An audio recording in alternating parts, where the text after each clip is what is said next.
Okay, team, a warm welcome to all of you, my dear students. Thanks to all of you who joined from various parts of the world. Some of you who are just joining. This is me, Lakshmi. I'm the director and founder of the company Hands-on Agile Coaching Company. We are experts at providing various hands-on training programs like GenAI, data engineering, cybersecurity. We do all these training programs. So 90% of you already registered for this particular training program called GenAI, Agentic AI, and also the AI models as well. And this training started 2 weeks back. Last weekend, we had a break. We had a break for various reasons. I clearly explained over the chat. Individually, my staff members connected with you guys, communicated what happened. So Vamshi has to take some sensitive assignment where he cannot teach any outside trainings. So this was just a bit of shocker to him, to us as well. So in this last 1 week, I have been doing various interviews, profiling. I want to get good trainer. So I interviewed close to more than 10 plus profiles. And finally, I'm very happy to announce that we selected Nitish as our GenAI trainer for hands-on agile coaching. Nitish comes with extensive experience in with teaching. So I'm also opening in front of you guys the Nitish LinkedIn here, and he is the Gen AI trainer, and they're expert. So Nitish is expert, and they already trained good number of students from UK universities. So Nitish is based out of London. So he's operating from there. So he is the trainer going forward. I mean, from today. So what we have done, Nitish and myself, we sat together few days back, and then whatever the training course content is there, all the training course content, we ensure that it is more structured, and then we added that in a document. We added that in the document. So that document, I already sent it in the group. For who is not aware, I'm just quickly scanning this one. So this is more about blah, blah, blah, and all the stuff, marketing stuff, leave it. So our focus areas, this should be. So initially what we committed is 11 weekends, but we made it to 12 weekends. Out of those 12 weekends, 2 weekends completed, which means that from today, we are going to continue the journey for another 10 more weekends. So starting today, okay, let me open the previous PDF document as well. So this is the earlier document that we have shared as part of the training curriculum. And in this, so we committed for 2.5 months, so close to 10 weekends. But out of this, what we have done, the 2 weekends, all of you are aware, right? So we covered by Python, and we also covered the statistics as well.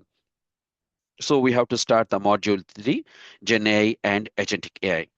So myself and Nitish, we sat together and restructured the rest of the content into complete 10 weekends hands-on training curriculum. The same content, just it's more about structuring into more. Why is this coming? Just 1 minute. Yeah. So including the dates, I added the content. So 9th of May, today is Saturday. So these are the topics that we are going to cover. Introduction to AI, Gen AI, evolution. Well, I think some of the topics, maybe a few topics here and there, it may sound a little bit repetitive, especially the introductory part, because you already had the learning from Vamshi. But let us also hear the different dimension, different angle from Nitish as well, from his own words. What is this Gen AI and agentic AI? And then we have the detailed and hands-on assignment. And then similarly, 10th of May, that is tomorrow, we're going to cover the LLMs, vector databases, RAG, and custom GPT. And then again like this. So similarly, we have the week 4, all the topics, Saturday and Sunday. Week 5, topics, Saturday and Sunday. Week 6, week 7, week 8, you see here, all the stuff. I don't want to go through all those things. It is waste of time. We will be focusing on the topics that is very important for only for today. But however, I'm going to send you this particular document to you. Maybe I'll just go to the chat. I'm dropping in the chat. It is there in the WhatsApp group as well, but I'm just adding it in the chat as well. Detailed 10 week. course content that we'll start learning from today.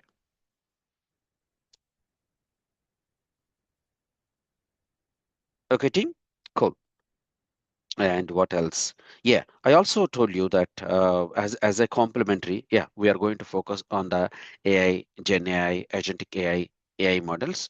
And I also promised you guys last year in the month of December, we have done December 25. We have done AI and ML. This is more focused on the machine learning, artificial intelligence and machine learning. There's a different batch altogether. And if I just see my, for example, Excuse me, December Lakshmi. 25, yes. Lakshmi, excuse me. Some persons are not able to join the class. Maybe you have somebody to take a look. In the WhatsApps, people are complaining they can't join the class. So maybe have Oh, somebody just delegate one to check. minute. Oh, yeah. Just another meeting in progress. Really? Uh, so thank you. And just one minute. All of you joined.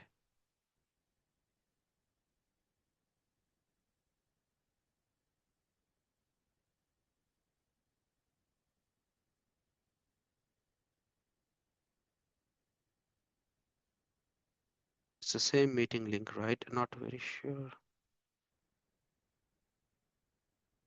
Thank you very much for alerting.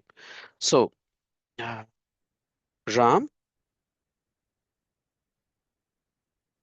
Yes, Lakshmi. uh, okay, okay. All good. Yeah, I'll just call them. I'll just complete the context and I will call them. Right. So if you see here, December 2025 here, and you see this artificial intelligence and machine learning. And this is a training program that we have done, completed on weekend, intensive hands-on. And this training program, this we charged a $600, and we have all the materials and recordings. So whoever is going to make the payment for this the current batch, the full payment, once we receive the full payment, I'm going to give this as a complimentary to all of you, machine learning as well. Okay, team, cool. And if you go to our current drive, April 2026, the GenAI and agentic AI model, you know that day one, GenAI intro Python and Python 2 practicals, NumPy, and statistics we covered. So descriptive these things. So here is the day five. And in the day five, we already have some materials and everything with the foundation of the GenAI and everything. So if you double click, also all of you have access to this reading material as well. So the trainer is going to help us with all the real world use cases and so anyway, he's going to go through this. Similarly, tomorrow's class, day 10, and this is the material for that for tomorrow's session. So like this, we'll be progressing. Okay, team. Just the content or hands-on classroom training. It's not the live classroom training, Harish. So I'm going to give you the access to the entire drive. That's just more as a complimentary thing that I'm giving. All right, team. All set. So I'm stepping back here and I will hand over to Nitish. Nitish, welcome to the class, the GenAI class, and happy to invite you and welcome on board. So we have good number of students here and the expectations is really high. And I'm very sure that with your extensive background and the way that you delivered earlier to the UK universities, and I'm very sure that you will spread that real-time scenarios, knowledge. And I just want to just share one more thing if I saw here and just I saw a post from Nitish not now. Nitish has uh, not this post. I saw a post. Nitish, you built some AI agent recently. That's what I was looking Yeah, if you for. if you scroll down a bit, not in the Oh, featured post. oh, in the Yeah, activity. yeah. If you just do In the show all there, yeah, okay, let me little bit zoom. yeah. If you go a bit down, there is a show all option as well. Yeah, as you can see that one. Yeah, excited six. Right. Yeah, yeah. Yes, everyone. So this is our Nitish, and he said 6 days back he posted and excited to share what he has built. So the AI agent. So compliance is one of the things. So he built an AI agent, and that agent he connected to the GitHub, and that it automatically checks the regulatory frameworks, especially who are in the GRC roles in the cybersecurity, so they can connect with these regulatory frameworks and return the structured audit evidence in 2 seconds. So complete automation. So Nitish, if definitely I greatly appreciate if you can show these kind of real-time scenarios and help the people to build on their own towards the end of the class. These kind of agents, the expectation is it'll be great. Yes, sure. Okay, sure. All right, perfect. Thank you. So I'm just stopping the screen share. All yours. Okay, I'll share my screen. Thank you so much for the introduction. Just checking. So I'm audible and my screen is visible to everyone, right? Very clear. Okay. So today, first, what we will do is we'll cover few of the theoretical concepts, and then we will go to the practical scenario of this. So every time I'll cover few of the logical concepts, what is the theory, what is the actual idea behind it, and then we'll go into the practical. So let me just go next. So today first we'll cover how the AI ML landscape is like from what we started previously and now where we are with AI ML. Because if you know a bit of history about how this evolution came into picture, it's a bit clear when you are building agents or when you are stuck of how all of this came into picture. So we'll just go into the history of how AI came into picture, which is like just 6 years back, what are the pre-training objectives, how everything works, and I'll show you few of the models, how to differentiate them, which model is good at what. Because a lot of times what happens is people started using chat gpt, but then they don't know about other models which are good at, let's say, email writing, which are good at some other things. So we will go into the practical use case of those as well. So I'll just skip this slide because we already know the learning outcomes. So, first of all, what is generative AI? So, when we say generative AI, we mean that an agent who can write emails, who can generate reports, who can write code for us, who can assist customer and can do every day in our day-to-day life. So the use case are enormous here. So as you can see, you can also use AI to write your email, you can use it to generate reports, you can use it to generate code, you can use it in customer segmentation. So there are various ways where you can use your agent or generative AI. Now my next question would be, what could be non-generative AI? Can anyone answer in the chat what could be non-generative AI? Or what is the difference between generative AI and non-generative AI?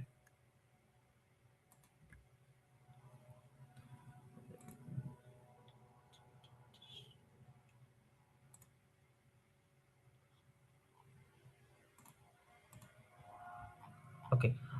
So the simple difference is when we say non-generative AI, let me just open whiteboard.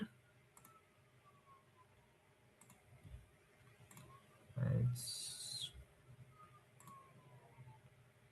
I'll stop my screen share. I'll just open a whiteboard. Yeah. So when we say non-generative AI, what do we mean by that is previously when there was no AI, what happened is, let's say you are looking at one of the, yeah, non-generative AI is like ML as it only make, yeah, generative AI creates new content. Yeah, so you guys already know it. It's basically when we say non-generative AI, we mean that it will only focus on yes or no. Let's say you have a credit card data. So I'll just divide customers into who has good credit score and who has bad credit score. So what will happen is your AI will take all of that credit card data and just determine that this guy should get a loan and this guy should not get a loan. So what in non-generative AI we are doing is it won't create any content, but based on whatever data we have given, it will give us the output. Now to go into screen share again,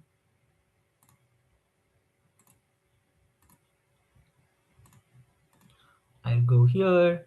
And when we say generative AI, that means something which can generate some output for us. So for example, if I go to chat gpt or any of the AI tools out there, and I ask chat gpt that generate me a, let's say, image of Hulk wearing a Spider-Man suit. So what ChatGPT will do is it will generate me an image of Hulk wearing. So this is generative in nature. It can generate, it can think, and it can do a lot of things behind the scenes. So this is where the difference comes in from non-generative AI and generative AI. Now again, there are different types of AI tools out there which can do different tasks.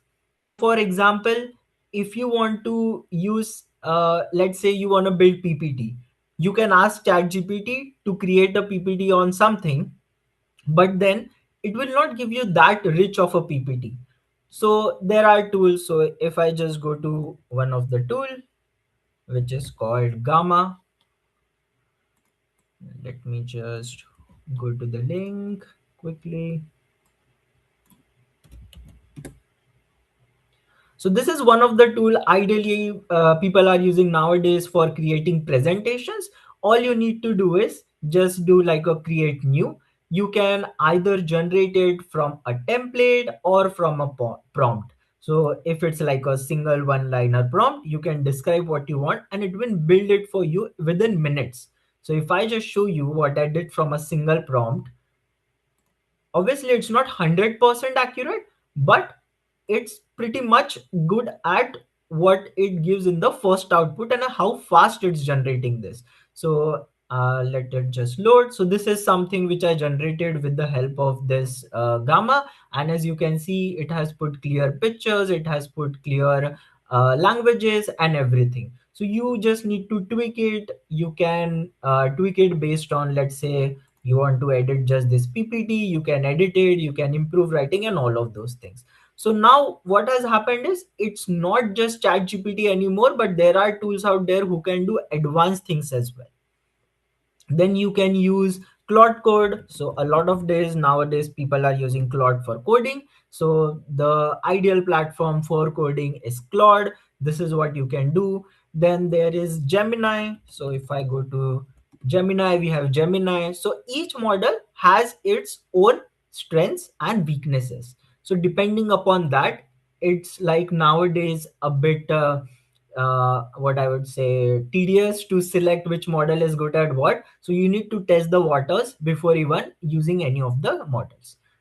So that is just a simple of what GenAI is and what kind of AI models we have.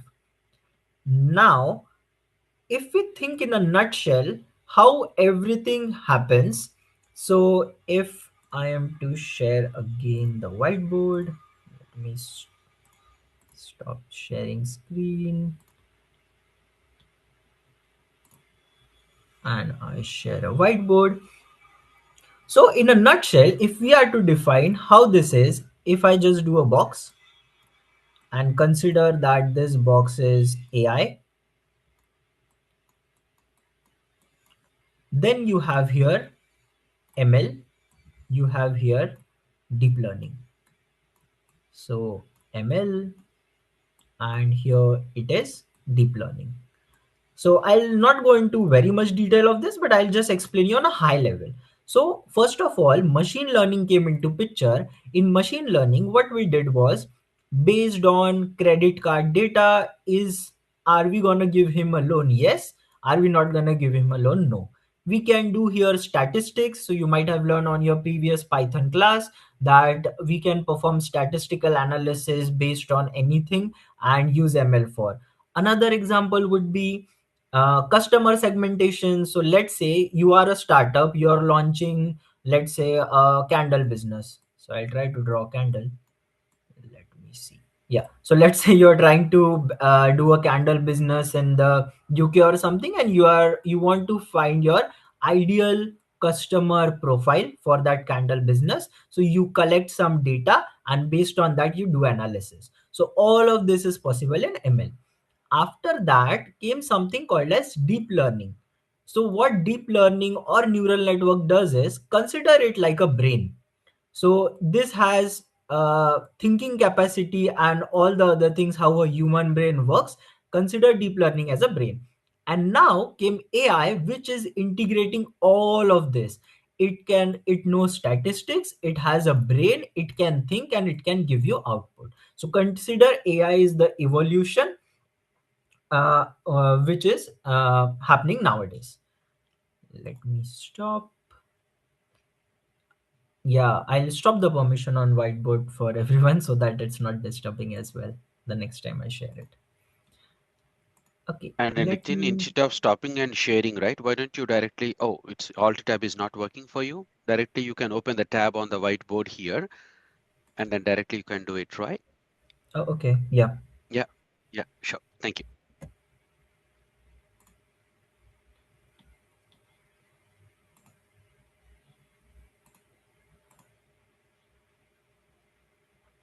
Okay, so let me just go back here again.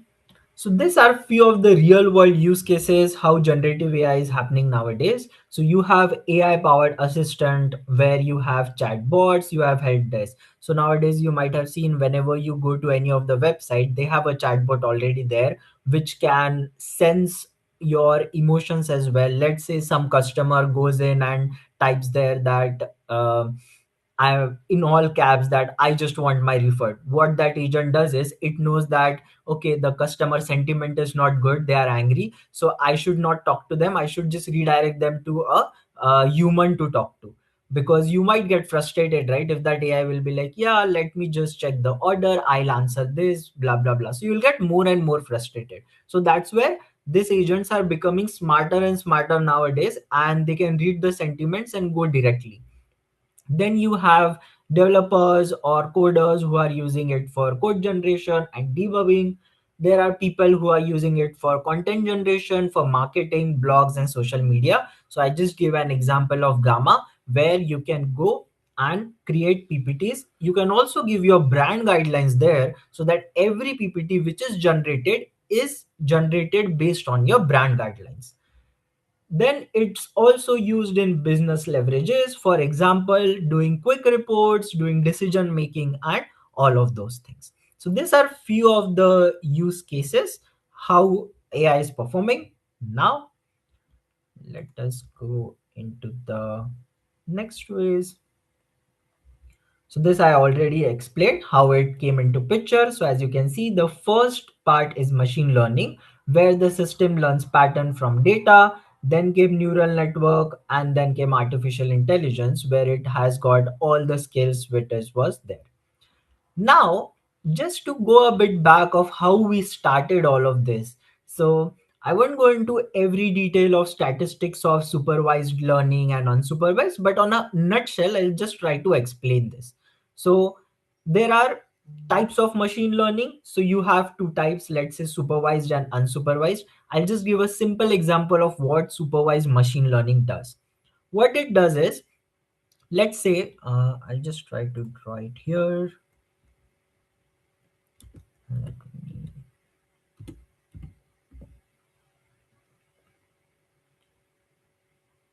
let me just open my pen so that I can draw it here and it's easy for everyone to follow.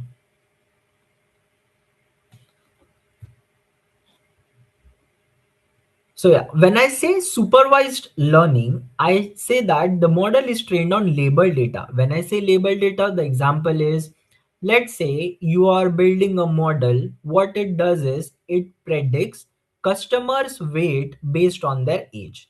So if you have, let's say, some data, let me just get this here.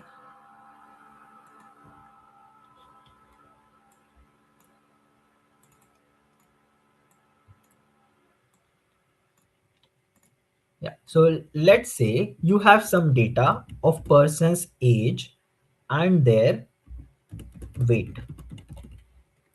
Now here let's say I have some values which can be 22 and weight is 60 kgs or something like that. Then you have 25 and you have 70 kgs or something like that. And hence like consider you have a lot of data set. What happens in supervised machine learning is you give it two variables. When I say two variables, it's age and weight. So you train your model on this, and what it will do is it will come up with output that okay, the input age is 22. Now I'm guessing that the weight will be around this. So this is like a guessing game what that does, but the model gets better because it has got access to a lot of data, and now it can actually use statistics to predict it. That's a simple use case of what uh, sorry, it's here, supervised learning is. When I say unsupervised learning, what we tend to do is tend to play around with unlabeled data to discover hidden patterns. Again, the example can be you are launching a candle business in Australia, and you want to know which customers to target. So ideally, let's say the candle business and people who are interested in more and more candles would be the people who are, let's say, what I would say, middle.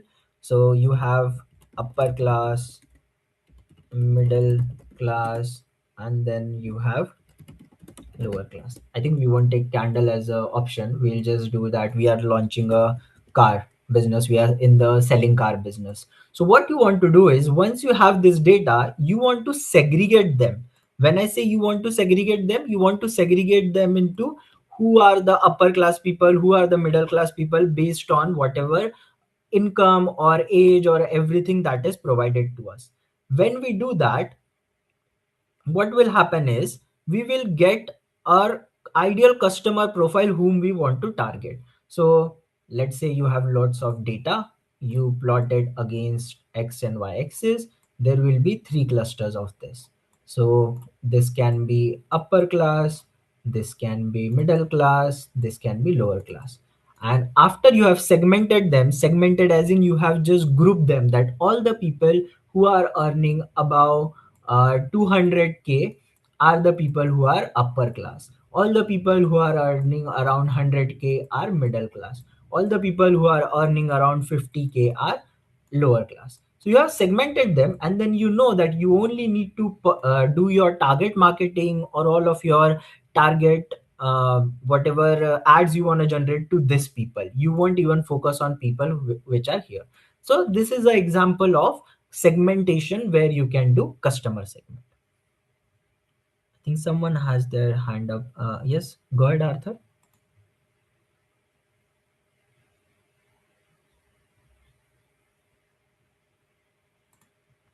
Okay. Yeah.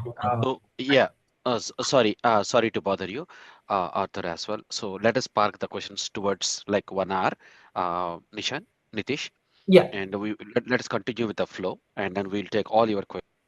Having questions, you can message in the chat and also keep your hands raised. So after 1 hour 15 minutes before we go for the break, we will take all your questions, answer the chat, we go for a break, and we will do the same thing repeated again.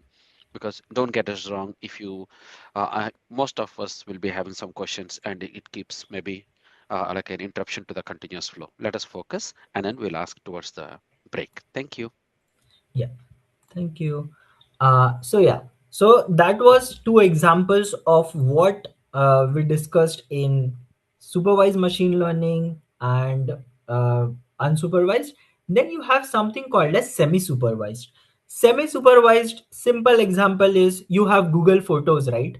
What happens in your Google photo is what the agent tend to do is, if I just go here and write, you have your photo, you have n number of photos out there. Like in Google Photos you have lakhs of photos. You might have seen what Google Photos does is it actually detects the faces on all the photos and try to combine. So let's say you have one of your friend whose name is Nitish, so I'll just take my name here. So I'll just write Niti in a short form way. So what it does is it just goes through 5 photos, it trains itself, and it's like, okay, this guy is Nitish from 4 photos because I can see him. What it will do is it will apply all of this learning to, let's say, if you have thousands of photos here. So I'm just drawing dots. Let's say you have thousands of photos, now it can go and auto detect this. So that's a simple example of semi supervised learning, where it's just going in and, let me clear this off. Yeah, where it learns using a limited labeled but large unlabeled data to improve accuracy. So it learned only on the limited data which you had, and now it applied that learning and detected that Nitish is in 2500 photos and done. Now you have reinforcement learning. So when we say reinforcement learning, again, let me give an example of this one.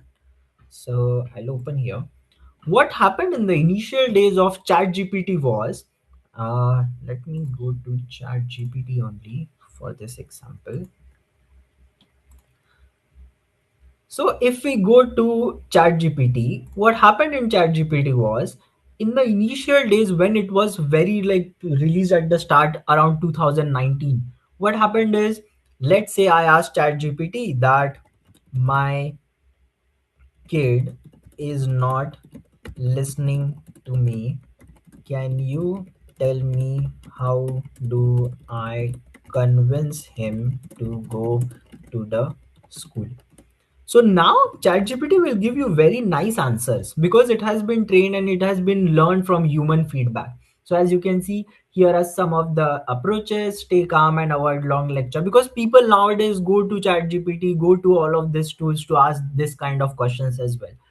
If ChatGPT was not trained from our learning, when I say reinforcement learning from our learning, what it could have said, beat the kid with a rod, and we would be like, oh, this machine is dangerous, we don't want that machine to do it.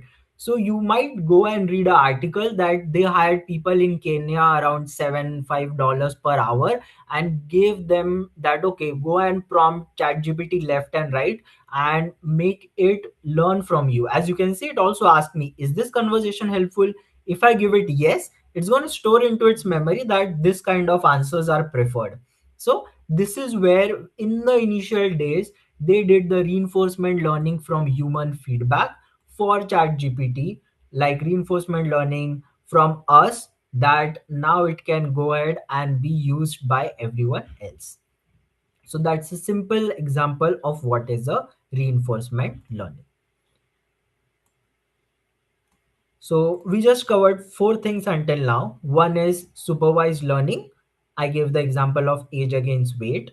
Then we have unsupervised learning, which is the example of customer segmentation, where you're just segmenting like similar points, similar people who are earning the same money, people who are living in the same neighborhood. You're just clubbing them together in here.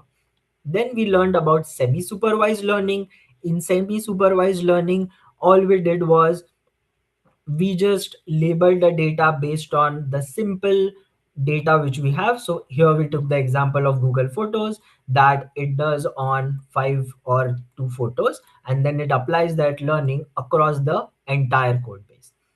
Then we learned reinforcement learning, where I gave you the example of ChatGPT, that how ChatGPT is safe for us to use because it has been trained previously by professionals a lot of times, that it should not give you output which are very dangerous. Let me just delete this, what I drawed over, and let's go to our next one. Now, here we have two kinds of model. Let me just switch to slideshow. So here you have discriminative models and generative models. Discriminative models are the ones which are in machine learning. It can predict something, it can give you answers to some things, and generative models are the one which can generate something like whatever you want. So a simple use case for a discriminative model would be, they look at the input and tell you. So if I just go back and get this. Yeah. So a simple example would be, you have Gmail, right? So in Gmail, you have something called as spam folder, and you have not spam folder. So you have here not spam, which is your general folder. So What this can do is it can label the data based on input data. So in spam folder, you might have things like, whenever it's like hooray you won a lottery or something like that, just move it into a spam folder, and whatever other things are there, just move outside. So those are discriminative models which knows their boundary and can only do things like yes or no, and customer segmentation classification, spam detection, fraud detection, and all of those. And the ones which we have now, which are ChatGPT, Gemini, Claude, those are generative models. And what they tend to focus on is they tend to focus more towards generating everything and giving you answers. Now, let me just clear this off.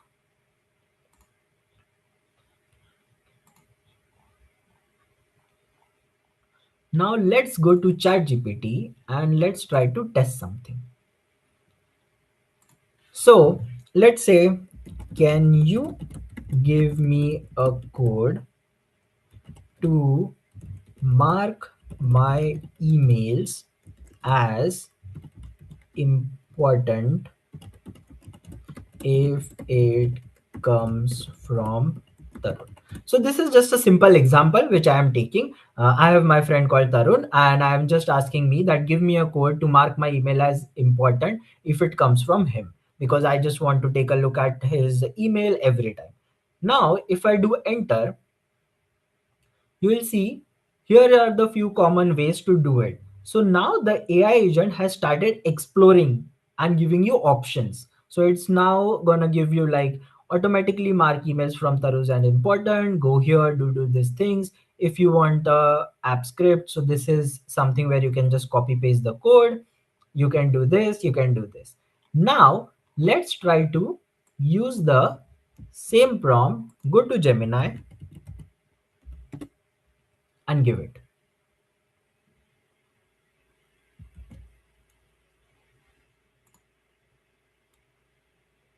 Let's see what Gemini comes up with, right? So Gemini is like, Gmail uses filters to handle this.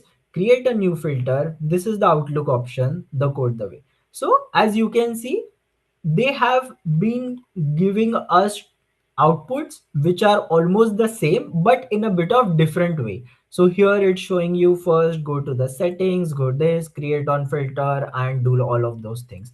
Here it just gave you very simple checklist, just go and do this, always mark it as important, optionally never send it to spam. So you can do this. But here it did not give you that option of whenever you're clicking the boxes, you optionally mark it as spam or not spam. So this is where every model has its own use cases where it can give and give you some output. So in this case, I would suggest ChatGPT is a bit better because it can give you exact output. It gives you nice different, let's say, code which you can copy. Again, here also Gemini is giving you that the same one. You can download the code as well here. Here you don't have an option of downloading it directly. You need to copy paste. So you need to check what it gives. Now, there is some words when you use into this AI or chat GPT. So if we take an example that I want to build an application which will take my mock interview, right? Give me the prompt to create that application. So now what happens is every time we do prompt engineering and all of those things, we try to write effective prompt, good prompt. But what if you just ask chat GPT for the prompt? Now, as you can see, it's already telling you that here is a strong border building prompt. You can paste it into cursor, lovable, bold. So these are some of the vibe coding tools. I'll show you how they are, what they are, and what do they differ in. And it has also given us the link. So if I just go to this link, lovable opens directly. And this is where I can do simple websites, whatever I want to do. So it has already told you that this prompt will work there, and here it has told you build a modern application, use this tech stack, here are the core features, here is the interview setup, how everything will flow in and all of those things. So you can use this very detailed prompt to go ahead and build something. Now, I don't want ChatGPT to even say these things like here is a strong product from something. So there is this word which you should use a lot of times when you don't want ChatGPT to speak everything. So what ChatGPT does is it will speak, yeah, hi Nitish, here is this, here is a good prompt. So you can say that, uh, give me a short prompt, but no preamble. So this word is very important here, which is called preamble. What it means is it will just give you a prompt. It won't talk rubbish. So as you can see, it did not give me the sentence which it gave previously here. Here is a strong polished blah blah blah. But here it directly started giving me a shorter prompt without even preamble. So this is the very short version of it. So this is how with small steps you can ask your agent to be consistent, because what happens is the more it explores, the more it I would say the quality is degrading. So you want your control your agent in this way that don't speak rubbish, just speak on to the point. I ask you for a prompt, give me a prompt. So this is one of the method where you can ask. This word is quite important called preamble. Whenever you use that word preamble, it won't say anything, but it will directly give you the output.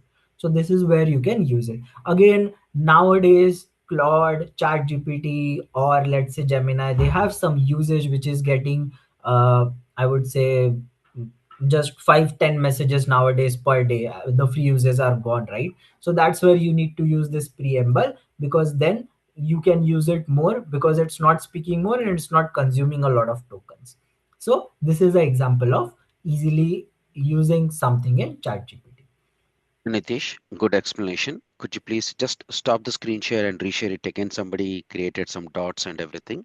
It will just go away. Number one. Number two, if you can just while yeah, it's gone. So while showing the chat GPT or texting something, if you can increase the zoom font, right? Others can Okay, see yeah. clearly. Yeah, that's Yeah, yeah, that's yeah. the request. Thank you. Yeah, if you can just increase, yeah, bit more. Yeah, that'll be better. Yeah. Yeah, yeah, we can see it here. Cool. Okay. Oh, thank you. Yeah. Thank you for that. So I think then I'll go again. So this is the actual word called as preamble. If you use it, the ChatGPT or Gemini won't ask you or won't speak a lot, but it will just go on to the point. Now let's just go on to the next, which is, let me open this. Yeah. So as we discussed the evolution, I'll just try to summarize in a easier way that the earlier one which we discussed was rule based, where machine learning came into picture. Then we had deep learning, and then we have complex pattern, and now we have AI. So this is like a full circle. Now your agent can go and read data, it can think, it can answer, and it can do all of those things in here. Now, a simple question to everyone would be, does anyone know what is the full form of ChatGPT? Just type it in the chat. What is the full form of ChatGPT or GPT?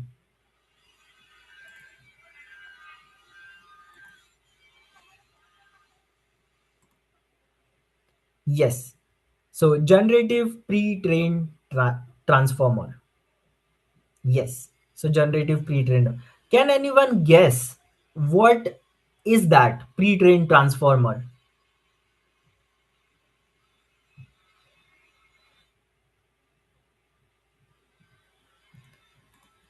So when ChatGPT was launched, let me just bring up the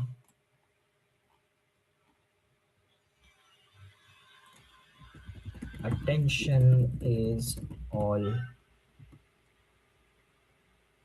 you need. So when ChatGPT was launched, this was the paper which was published, and this is the, I would say, model which they are saying that gave birth to ChatGPT. So ChatGPT is your large language model, but behind the scenes it's going to use something, some architecture or something, right? So this is the paper which gave birth to chat gpt. It was launched in 2017-18, and this explained and changed everything. So this is like a very complex model and all of those things in here. So we don't have to go into the detail of this, but it's good to know that there is some architecture which is working behind ChatGPT's model, and it's working. Now, can anyone tell me if ChatGPT is LLM or a application? Like LLM. LLM means large language model. So is ChatGPT a LLM or application? LLM, right? ChatGPT is a application which is using LLM behind it. That's how I would describe it. So if you see what we mean by LLM, I will go to OpenAI models. Those are LLMs. So large language models like GPT 5.5, GPT 5.4, GPT 5.4 mini. These are large language models, and those all are wrapped around an application called as ChatGPT, where we go ahead and use it. Here you can see we have, like, I've just opened OpenAI's website. So you can see that we have different models which has got different, I would say, strengths and weaknesses, and they cost different as well. So you can see they released uh, so many models. They have got image model as separate, they have got real time model, speak recognition model. So every model has its benefits, its use cases, where it's used and how it's used. So ChatGPT or Gemini, this is again an application. Here you can see their model names are 3.1. Like here we have Gemini 3.1 Pro. You have other models, and they are best at performing whatever they want to. So in Gemini, you can see you have fast. So what this Gemini 3 does is it just reads your question and answers it. If you say thinking, then it will think around those things. So let's try to do a new chat and let's see if it thinks as well. So if I'll be like, uh, let's try to give it a simple example that, can you help me build my personal website where I do consulting for people in agentic AI. Also, I need you to ask me questions before assuming. So now this is again very, very, very important. This line which I have written here. Again, let me zoom in. I just remembered. So this question is very, very important, because what happens is this models just assume whatever. So at the start, let's say I give it my some information and I ask it to do something. So if you do that, that I need you to ask me some questions before assuming, it will ask you clarifying questions. Now, if I switch to thinking, what it will do is it will do a multi-step approach. It won't give you the output directly. As you can see, it's gonna analyze the trends. So you can also read its thoughts that I'm currently focusing on identifying the best practice and latest trends for personal website within the, let it just think through and then we'll read its thought. Yeah, I think it has done thinking. Side you can see it first thinks that I'm currently focusing on identifying the latest trends, niche specifying regardless agentic services as of 2026. This is my research. My initial exploration of agentic AI consulting trends and website best practices has been quite fruitful. I've uncovered few points. Refining key components. Now I'm doing diaper. So it's gonna do a multi-step approach. It's thinking in multi-step rather than just giving you the output. You saw it, right? When we use the fast model, it just gave the output. It is not doing any research on its own. It's not looking at data or nothing. Now here is where it has come up with the answer that building a personal brand in agentic AI, the frontier 2026 technology, is a brilliant move. We are moving past chatbots and autonomous system that can actually do work. Before I suggesting the tech stack or layout, I want to know few things about you. Who is your ideal customer? What is their pain point? what is your consulting flavor? Do you know strategy? Do you know workflow design? What is your primary deliverable? The experience what you have, what is the proof of your work, the vibe tech. So this is where, let's say I don't have a checklist where I don't know like what all things I need. So I can use AI to give me a checklist and it will ask all of those things. So here the response is a bit different as to when you are using the fast model. The pro model here again is for advanced, which is like very advanced coding or whenever. So what it will do is it will do a multi-step thinking, that whenever I give it, let's say, let me just go here, come here, remove all of this. What it will do is, as soon as I give it a prompt, it's gonna think in steps. So it will first think something, then something, then something, then something, and finally it will provide the output. In the fast model, if I give it a prompt, it just gives you the output. In the thinking model, it's gonna think something and give you the output. So there are difference between these three. So this is like very basic, I would say, the fast model. So fast, then you have a thinking model, and then you have the pro model. So each model, it's gonna think more and it's gonna check all of those things. Okay, let me clear this up and go to our PPT again. Yeah, so when I use pro, it's gonna do a much more research around it. We'll use that as well, but let me first go to our PPT now. And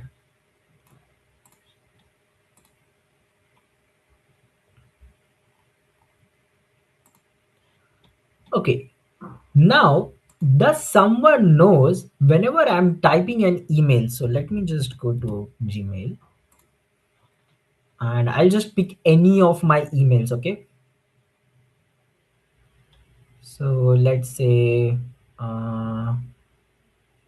yeah, let's say this is the email. I want to reply to this email. I'll say hi. Yeah, so as you can see, what this model behind the scene it's doing is it's suggesting me that it's high netlify, and if I just do tab, it's autocomplete. I can say yes, thank you, something. So it's trying to read your next word, it's trying to predict your next word. So now can someone tell me, is this AI or this is just machine learning or anything like that? Just tell in the chat, you think AI, you think machine learning, you think deep learning or anything. Okay, AI. Everyone is towards AI.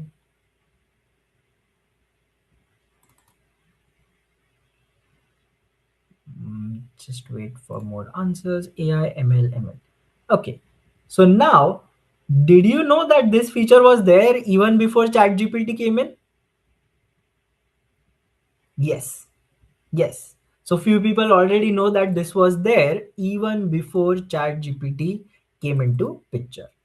So this is what I'm trying to say, that there is a difference between where what chat gpt or AI is and what this is. Just a simple concept of a language model.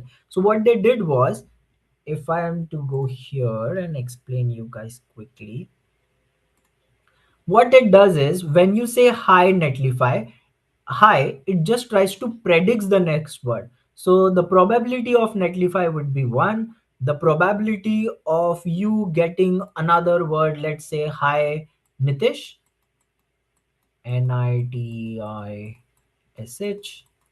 could be just 0.92 or something. So what it does is it works on probability. Here you don't even need AI because it's just trying to take the context of your previous email and predicting that he is gonna write netlify. I'm 100% sure he is not gonna write Nitish, or he won't write orange here, right? So the probability of orange, I'm me writing hi orange here is what, 0.01.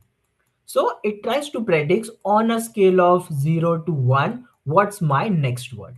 So this is how it works. So this is not AI, this is purely machine learning, deep learning, and language model where it's trying to predict the next word. Now, I'm going to ask you one more question. So it's very easy. So let's say I type employees in Apple and I type calories in Apple. Now, can someone again in the chat let me know how does Google knows I'm talking about employee in Apple as a company and calories in Apple as a company? Although those two are same spelling and everything. Can anyone type it in the chat again? How? Just few lines would be enough.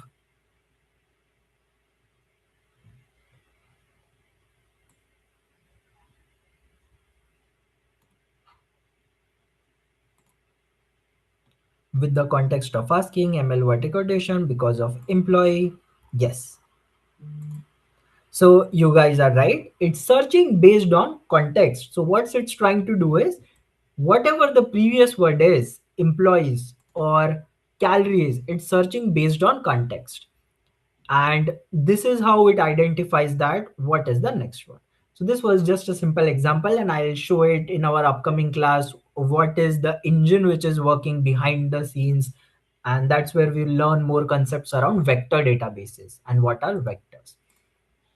So let me just close this and go here. So those are something around vector databases. Now let's try to do an exercise which we will do across all of the three agents, all of the three, not agents, like softwares. So what we'll do is we'll use ChatGPT, we'll use Gemini, and we'll use Claude. And what I want to do is I'll do the same problem across all of those three. So let's do a new chat here. Let's do a new chat. Okay. And now what I will do is I'll just ask it to give me a prompt to create a, let's say, AI agent or a software or something. So I'll be like, uh, can you give me a prompt to create an AI agent which will take my interviews? What I want is it should ask me for my CV and then also ask for the job description and then ask me 20 questions mixed of technical, behavioral, and culture fit in context to my CV and GD. After each question, it should stop for me to give answer and then suggest me improvement on my answer. So now a lot of times we need want to practice interview questions. What everyone does is they go to chat gpt, Gemini, or let me just zoom this in, or Claude. They'll upload their CV and they'll like, okay, now CV or job description, and they'll be like, okay, now ask me question. And once you end the chat, or let's say you are more down the chat, it will again create a lot of like bad questions around the line. So that's why, what if we could just design a system wherein we just go and upload our CV, or it already has access to our CV, and we ask it to ask us question, give us suggestion and everything. And I don't want to prompt chat gpt again and again these things. Now, instead of me writing that entire prompt, I'm asking chat gpt that give me a prompt to do this, and I'll copy this same thing across three models to see what kind of prompt three models gives us, and then you guys tell me based on the output which one we would like to use. So I'll just trigger three of those at the same time, and let's see. So here you are an expert AI interviewer and career coach. Your job is to conduct realistic mock interview tailored specifically to the candidate's CV and the target job description. First, ask the candidate to upload or paste their CV. The job description, once both are provided, analyze the candidate's background, skill, project achievements, and then begin the mock interview. These are the interview rules. Always ask 20 interview question. Question must be balanced.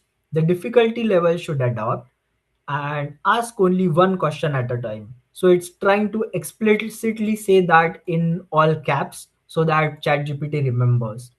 And then asking each question, stop, do not continue. Now let's see what Gemini gave it. So you are an expert technical recruiter and career coach. As you can see, ChatGPT gave us you are an uh, you're an expert AI interviewer coach. So now again, the difference lies between these two words, right? So the way you define your prompt is gonna give you the output in a different way. So it's telling that you're a technical recruiter, career coach, your goal is to do this. This is the setup. These are the interview question. Here also, as you can see, it has highlighted. Ask only one question at a time. Do not list them all. The feedback loop. After I provide an answer to a question, provide immediate feedback, tell what was strong, what was missing, and how to better align. Provide suggested revision, tone is professional, wait for my response. And it has given you tips on how to do it. So it has also generated an image. Now, again, it generated the image, it generated all of this, and it used up a lot of my daily usage. So I can say no preamble, and it will only give you this prompt. Now let's see what Claude has generated. So Claude has generated expert AI interview coach. Your job is to conduct realistic, personalized mock interview by following this step. Step 1, collect the CV. Start by greeting the user warmly. Ask them to paste it. Wait for the response before doing anything else. Collect the job. Silently analyze 8 technical questions, 7 behavioral questions, action and results. Oh, Daniel is already bullish on Claude. He already answered which of the three prompt is getter. So as you can see, conduct the interview, tell the user I have everything I need. So you guys are already deciding it that which is the better. So as you can see, if me myself was to supposed to come up with this prompt, it would have taken me a lot of time just to write this prompt and get it correct and discuss the flow. But I asked ChatGPT that you write me a prompt or Claude to write me a prompt. And you can see from the chats and from the thinking that this is the best prompt because it's gonna do step by step everything, conduct the interview, tell the user, convey the user, give him feedback, give him a overall score, give him a strongest area. So it's gonna generate you a report out of that as well, which areas you need to improve. So you can use this kind of tool and you can build a AI agent, which I will show in our next hour, wherein you can just do your mock interviews very easily. And it has also given ground rules: never skip ahead, never reveal all the 20 question, keep feedback honest, build me a live app. So you can see it has given you option of build your live app. If you click on this, it can just build it. So Claude is very very much structured in all of those things, the way it responds, the way it answers, right? Now tell me what point we could add more to this AI mock interview, coach? Can anyone just write 1 or 2 points which we can add or which you can think of? Then when we are going to interview, we want this to be included. We don't want that model to just go like and ask us random questions. Can anyone think of those points and put it in the chat?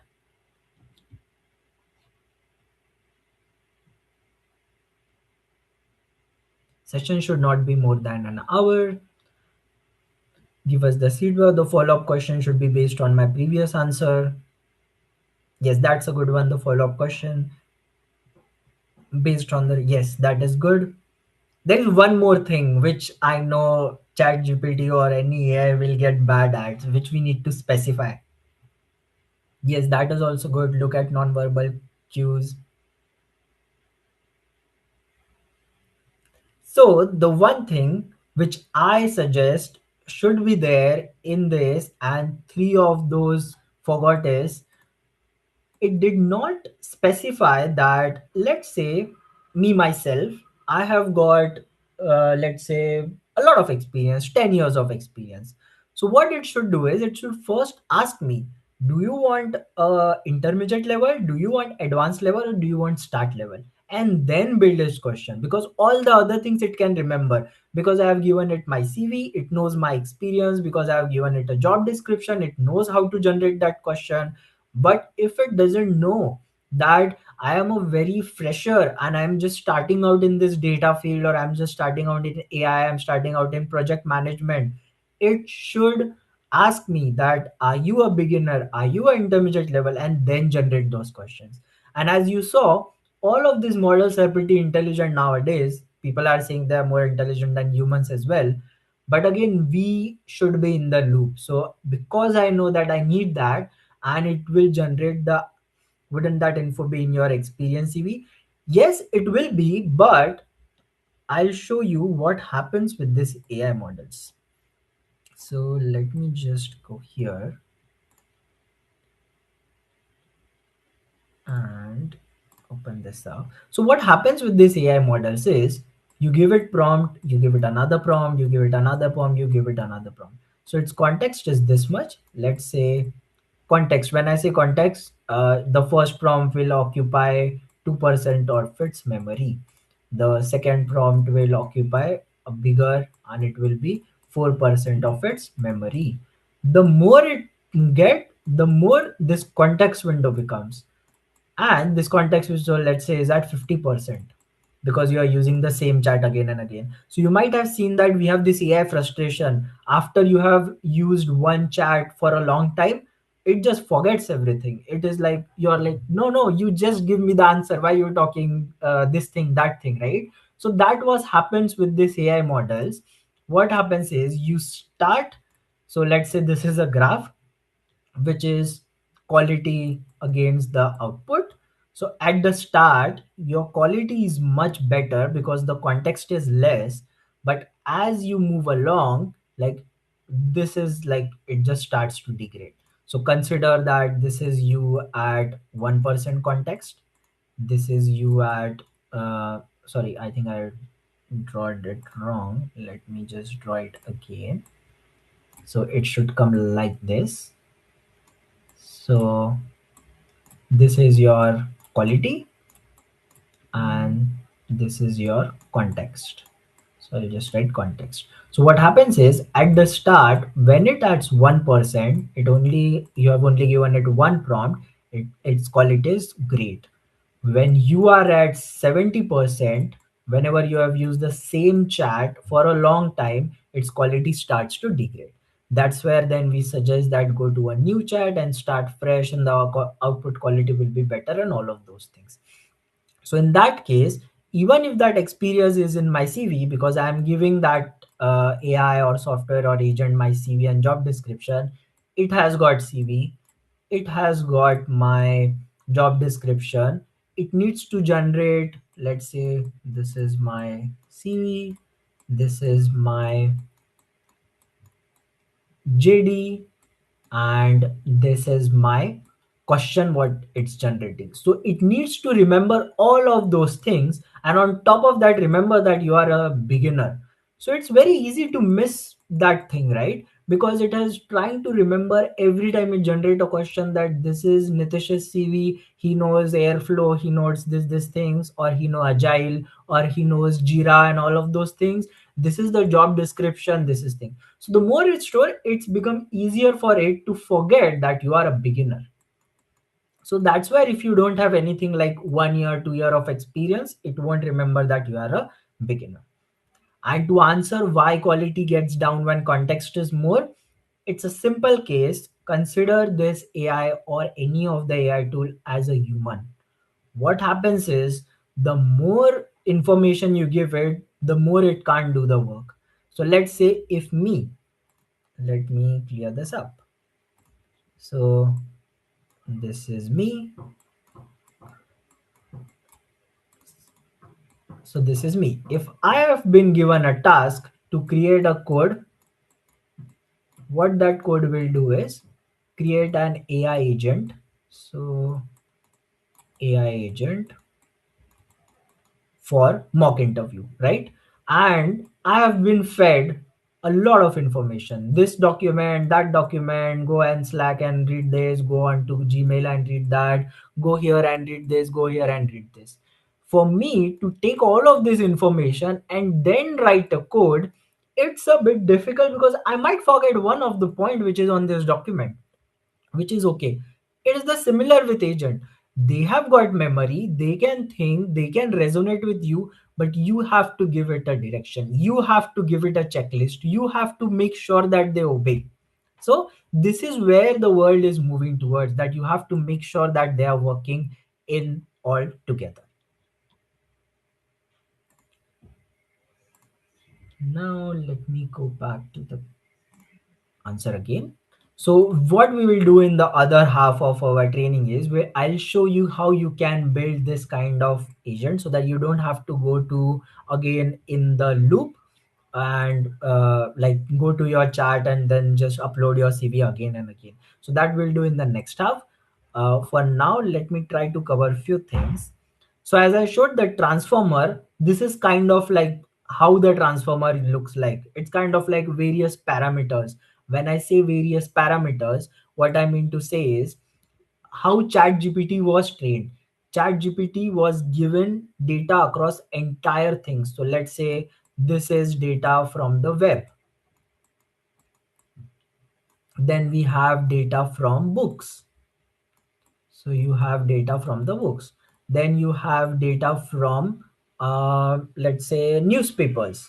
So this is how ChatGPT was trained, and it has various parameters. Like now it's like 10 trillion, 20 trillion, and that's where it's trying to remember everything and give you output. So that's how these models were trained, and now they perform the whatever work we wanted to do. Okay, I think I've covered a lot until now. So we can do a quick Q&A on whatever I have covered, and then we'll go into the practical implementation of what we discussed here, which is like the agent, and we'll build this interview agent so that you guys, anyone wants to interview something, can use it. So we'll go into the practical after that. So until now, anyone has any question, you can first raise your hand one by one, then I'll unmute you so that you can speak, and we can also take it over chats as well. So please do raise your hand and we can take questions. First, let us answer the question in the chat. Meanwhile, Okay. others, whoever is having questions, please raise your hand. Nitish, you can quickly check the chat. Yeah. So let me just answer the chat.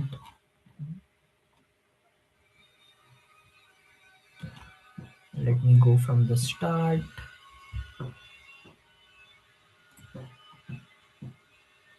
Yeah, the first one is why. Let me just answer you here.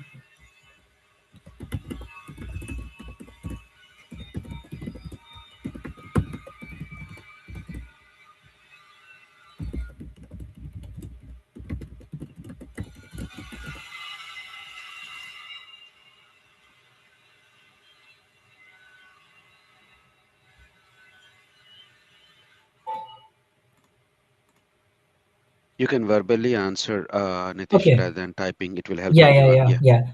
Yeah. So can you please explain neural network in bit more color, please? So neural network in a simpler way, let me just show something.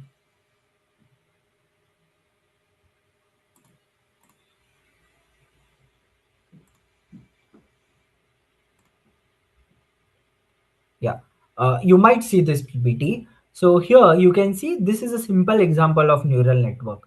So what happened, first we had statistical ML. Here is an example that based on the bedroom size, whatever age the house is, we are trying to predict the price. So this is like a simple example of statistical ML, that based on how many bedroom that house has, 2, 3, 4, 5, what's the area square feet, and how old is the house, we are trying to predict the price.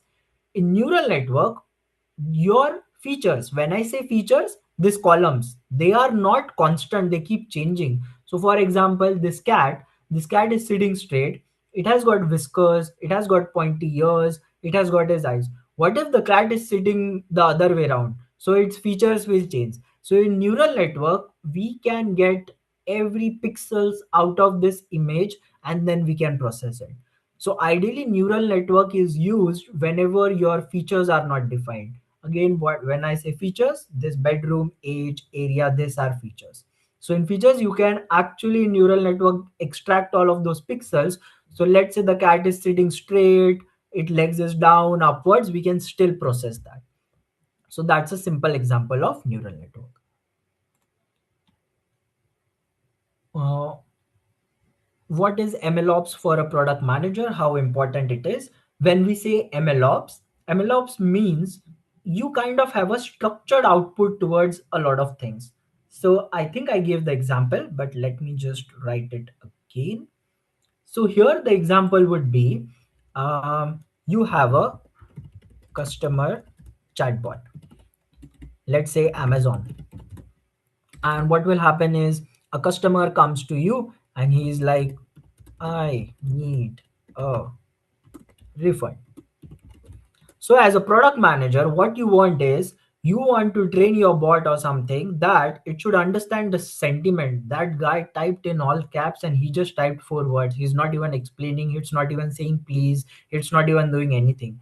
So what you want to do is you want to build a sentiment in your chatbot that if someone types like this, just check if they are customer or check their purchase and redirect it to a human, because a human will talk to him and it will calm him down. But if this chatbot replies in your product, he is gonna rip you left and right.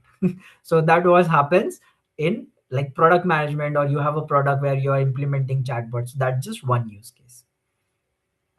uh, Anthony, I'm not sure when you say it's not subjective to temperature, maybe you can raise hand and I can clarify that as well. Then can I use same preamble in crop prompt? Yes, you can use it. Then does edit is better or new chat is better, or asking follow-up question from token usage point? Reason is for asking this question is usage is critical. Yes, usage is very critical. Ideally, if you are just starting out, so let's say I just started this new chat, you can either give it more options and always control your agent to not speak more. When I give you that preamble, you can control this to not speak more and just give me the prompt. So that is better, that it speaks less and it uses less.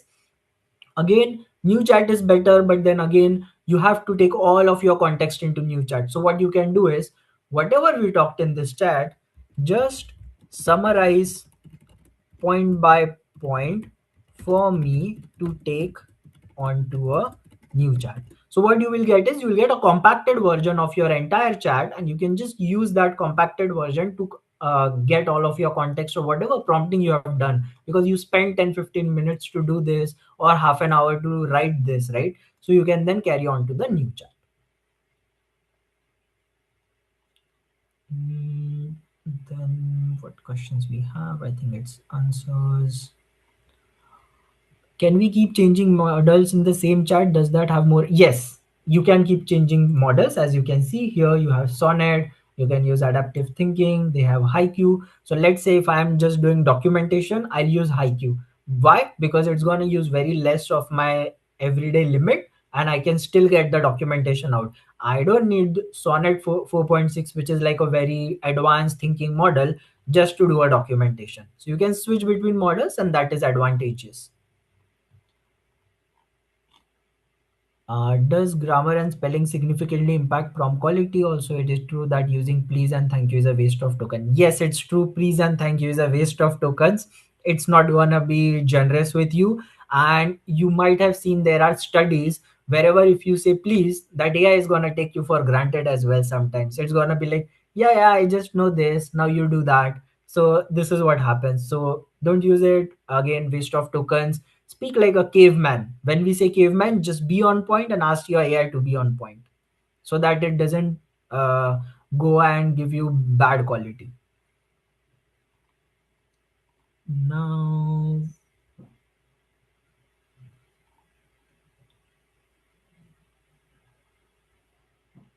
when the AI agent is created, does it mean it is same window or chat or the session or chat GPT? That I'll show you into our next hub when we'll create that agent, and how to manage it and everything. So that will be a bit clear. Are we going to build a local AI API or our own from this one? What we'll do is, I know how to build a custom GPT, and I'll show you that how to build it, and it's free of cost. You don't need to pay for any API. Can I use same preamble in Claude prompt also? Yes, you can. MLOps, I think I answered. Okay. I think I've answered all the chat questions. So Ram, you can go ahead with your question. Ram, So yeah, can you hear me? Yes. Okay. Thank you so much. And this is a good learning from you. I'm from the Dallas, Texas. Myself, I'm a solution architect in data and Azure, as well as AI certified. So why I'm here to boost reality of check myself as well as go for the next level. This is incredible. Thank you for explaining, and I respect your time. We look forward to learn and then welcome aboard. And thank you. thank you, Ram. Okay, so Nitish Akansha is asking. Yes. Can you explain once again why quality gets down when context is more? Yes, I can. So let me again try to explain. Yeah. So quality gets down. Consider it like a human, right? As I said, that you are a human. If I give you that, go Akansha, verify this document. Go Akansha, there is a email also. Go Akansha, there are 10 documents also. Remember this thing. Remember that thing. Unless and until you don't create a checklist for yourself, you will forget this. And in terms of AI, what happens is they have a context window. Now let me just show you what do I mean by context window. Open AI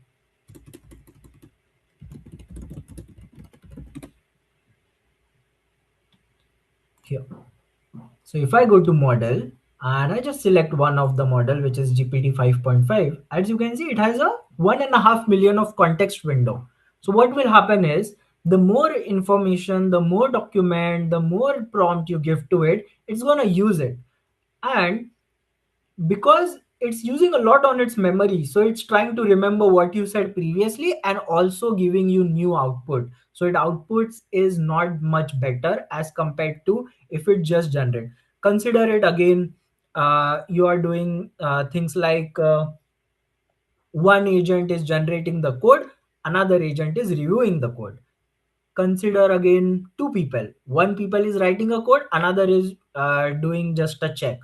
So the one guy who is doing a check is likely to catch something which the guy did not catch who wrote the code. It's similar in terms of agent.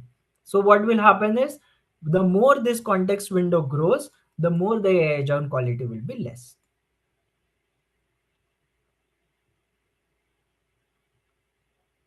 So far we have learned the basics of Python. From here, what other things we should know.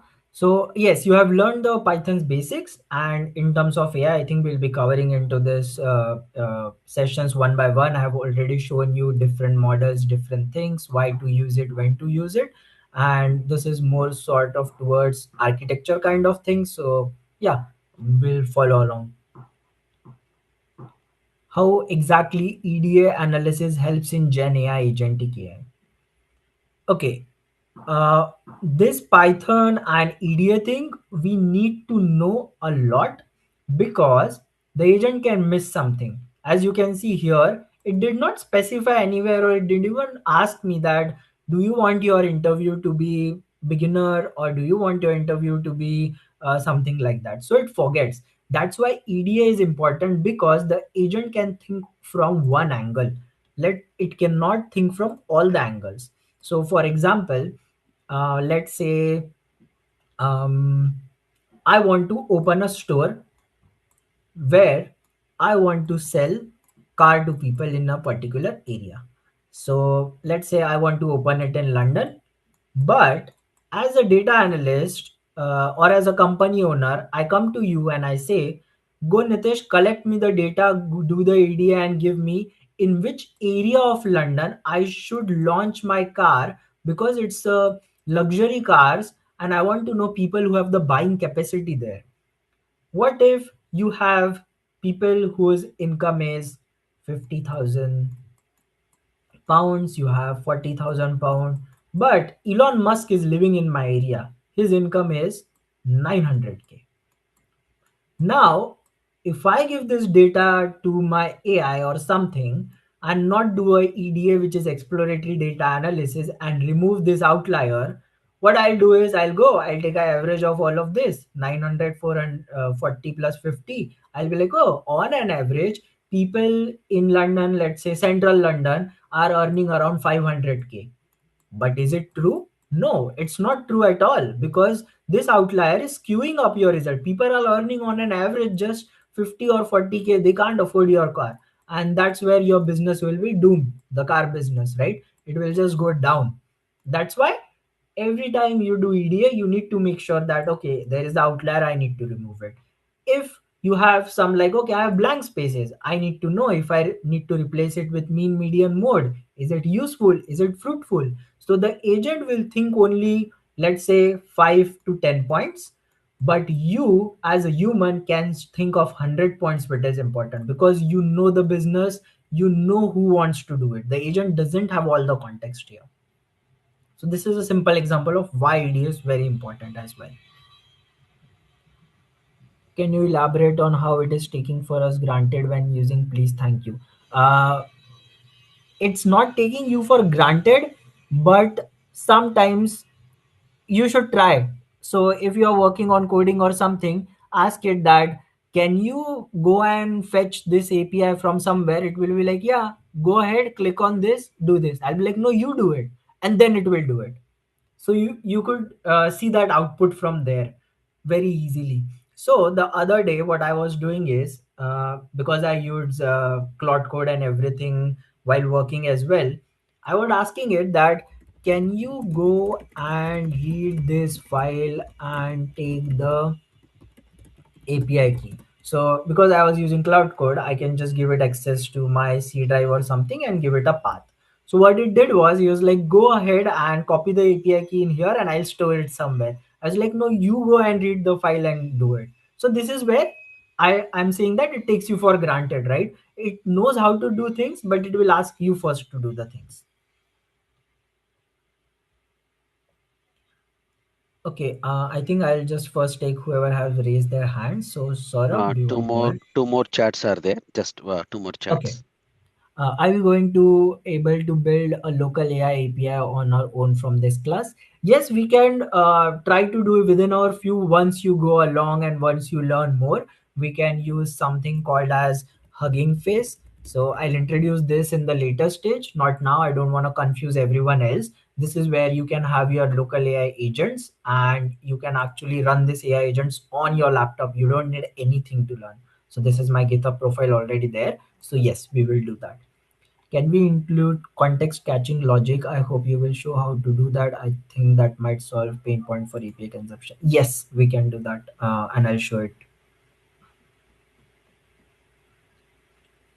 Okay, so Saurabh, do you want to go ahead? Yeah, hi Nidesh. So, what I wanted to ask is actually a bit of more of practical implementation from chatting perspective. So the thing is, I have gone through this codes and reading logs, etc. On those Claude chats. The thing is, the by giving the context etc the memory gets utilized. So what I was trying to ask before is when we change the models in that same chat, um, is there any smart way that, I mean, like, for example, like, let's say we are using a thinking model to get some kind of log analysis, but then I just want to have a quick question answer, then I change to fast model. Is there some kind of smart strategy that you think of, or maybe you can give us maybe later sometime, that can help us in, generating in more effective way, and we can save those kind of tokens, etc. Do you think that's something we can do? Yes. So what you can do is, if I speak, because you have said Claude, so if I speak in terms of Claude, you can design something called as skills. You can design agent framework, and what you can do is your one agent will control multiple agents, and you can also mention, so one agent controls multiple agent, and you can also mention that whenever I am documenting, use this agent or use that agent.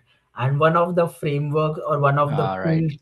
cool things which I want you to read is, because you raised it, something called as superpowers. So go ahead and read this. This guy has done a great work. He has designed everything in here. You just have to give it like a product requirement document. It writes tests, it goes and opens your browser, and it does everything. So he has done it very token efficient way, so that you're not every time creating new agents and doing this. So whoever is using Cloud Code, I'll send a chat in the chat. This is like a very nice one. You just do slash superpowers. It writes code, it edits code, it verifies your code, it opens your browser, verifies your product, and give you the end output. And I did design one system, so let me just show you very quickly. So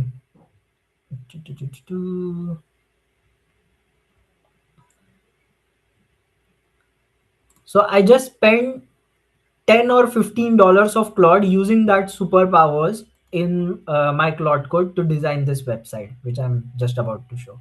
So this is like a nice website where you have AI services from someone. As you can see, I've got this nice, cool looking things as well.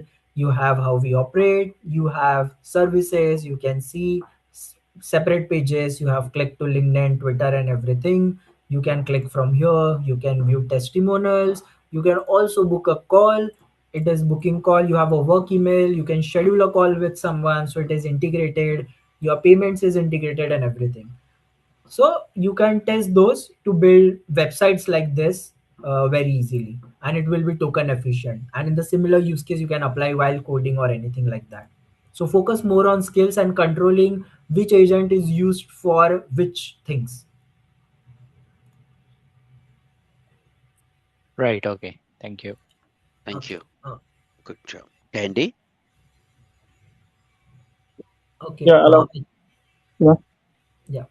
yeah. My question is kind of a bit different. I was actually looking through some advert and I saw AI like solution architect, and I'm seeing prompt engineering. I just want to like I'm curious, what exactly like all these AI solution architect? I know of the normal, you know, solution architect work. The all of a sudden I'm seeing AI solution architect. What exactly do you think are the job roles, or then also for prompt engineering? So is it that you be prompting AI for your company if you are hired? So I'm still trying to like understand how our training actually works with what is out there, the job opportunity for AI. I just want to know, like, okay, if they hire me as a prompt engineer now, what am I going to be doing? Things like that. Still, Candy, we can take yeah, this offline or maybe a little bit later. I understand. So, mm, if I understand correct, you want to understand what exactly AI architect will be doing, what exactly AI prompt engineer will be doing, the roles and yeah, responsibilities. You yeah, want a bit yeah, more in detail, right? yeah. Yeah, we can maybe you want to answer now or later. Nitish, we can answer later. Because I have that in my next week, whenever after the break, as you can see, Right. and Yes, I yeah, have those things prepared. So I'll cover it within our later, right? What are the AI roles and what is this agentic thing everyone is talking about Oh, as well? Yes. Yeah. Just please wait for the break. Good. Uh, Thank you. uh, All right. Last any- question, Anthony, before we go for a break. Anthony?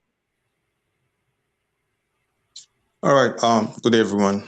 So my question is, all right. Nietzsche said something about the contest. Okay, sorry. Like when the contest goes up and then the quality goes down, could he explain more on that? Because I didn't really understand it. And yeah, the EDA, the exploratory data analysis, that one too as well. So, Anthony, I think Nitish already explained it twice regarding the context why the quality goes down. I'm not very sure if you are closely observing the class. Maybe just last time, Nitish, please. Okay, yeah. So when I say context, as you can see, each model has their context window. Context means whatever they can take into memory every time we prompt them. So let's say we are giving our AI that you need to go and read this document, you need to go and read this PPT, you need to go and read this and that. So as we speak along, give it more documents, give it more prompt, its context window goes. So out of this, let's say 100%, if you give it 5 PDF, 5 something, it's going to use 20-30% of it. So now when it's trying to answer you, because you have prompted it multiple times, you have given it multiple documents, it has to remember all of this thing. And also, let's say you have asked it to generate a code to build a website, and it also need to then, let's say this is your agent, so it also needs to work on generating your code. So it also having this into its memory and this into its memory. So what will happen is, it is likely that it will make some mistake here, it is likely that it will forget one of the line from the document, because you are asking it to do a multiple things. So the models are getting better. So you might have seen that we have like this is the best model which has 1.5 million of context window. But if I go to older models of chat gpt, if I go view more, and okay, they have, I think, retired those models. If I go 5.4 mini, it has only 40,000 of context window. So this is where we are evolving, how much more the agent can remember. So as you can see, it was likely to miss one line, and that's where I say that its quality starts to degrade. And on the EDA part, as I explained already, with the example, you're launching a car showroom, you have people who are earning 40K, 50K, you have Elon Musk living in your area who has got 900K. So when we do exploratory data analysis, we want to make sure that this 900K guy who is Elon Musk is removed from your calculation. Otherwise, what will happen is, I'll convey to that car company that go and open the showroom in central London or something. People are earning 500K, because what I'll do is, I'll just do an average of all the salary, and I'll be like, yeah, yeah, people earn around 500K in this area, go ahead and book your, like, make your car showroom available there. But no, people are only earning 60K here, they cannot afford your bike. The average came 500K because Elon Musk is living there, so remove your Elon Musk. So this is just one point. When you're doing exploratory data analysis, there are 100 of points which you need to do, and that's why exploring the data is important. Cool. Thank you. In the interest of time, let's go for a break. Nitish also needs 10 minutes break. Okay, team. Okay, Nitish, maybe you can stop the screen share. I will just turn on the timer. Thank you very much. Okay, team. I am starting the timer on for 10 minutes and also pausing the recording as well. We don't want to record the waste. Over to you, Nitish. Thank you. Okay, let me share my screen. So now our next part would be, I'll just go through a bit of things like what is an open source model, what are proprietary LLMs, and then we'll create our interview agent, which you guys can again go ahead and practice today and tomorrow as well. So I'll first give you a live example of how we'll create that agent, which will be useful for a lot of people as well. So first, let's go to a bit of theoretical, and then we'll do our agent creation. So there are different kinds of models out there. Some are open source. When we say open source means you can go and download that model and run it on your computer, which are free of cost. You can customize the model according to yourself, and you can do all the things you want on those models. Then there are proprietary. When we say proprietary, I mean ChatGPT, I mean Claude, I mean Gemini. They charge you based on whatever usage you are doing or what kind of models you are doing. The trade-off between those two is control and convenience. You don't get a lot of control over ChatGPT, how it gives the output, which model, like if I want to like do that ChatGPT, don't give me any rubbish answers when I ask you, just do preamble. No, I have to mention it again and again for preamble. So that's where there is a trade-off between open source and the API based model. So choice again depends on the use case and what you are trying to achieve. Now the simple example would be, if I want to achieve something like, okay, chat gpt, if I go to here upgrade, I can see they charge you 15 pounds, because I'm based in uk, for this it is $20, and max plan they charge you something. You have cloud code, you have this thing, you have that thing. So here you don't have a lot of control over, like, okay, I want that like that model should run in my system or in something like that. So you don't have that much control, and you need to use their proprietary. You cannot change that a lot. But if I go to this website, so not sure how many of you are aware, so I'll just walk you guys through this website. So Hugging Face is a website where every model is available. You can download that model and run it in your laptop. You can download that model, change few parameters, and you can do everything. So if I just go through this Hugging Face, you can see, let me zoom in a bit. Yeah, you can see we have here models, dataset, and spaces. If I go to models, I can see we have DeepSeek, I have Cesar 21. There are n number of models which we even haven't heard of in the here. So if I go here, let me go to models. You can see there are how many? 286k models out there. I didn't even know there are this many. So as you can see, there are 286k models in here, and you can download that models in your system. So as you can see, they do update. So DeepSeek was updated last 3 days ago. You can go into the details of it. You can check what that model is good at. So this is for people who want to download a model and customize it according to themselves. They don't want to rely on ChatGPT or Claude subscription, and they want to customize it. So as you can see, we present the preview of DeepSeek V4.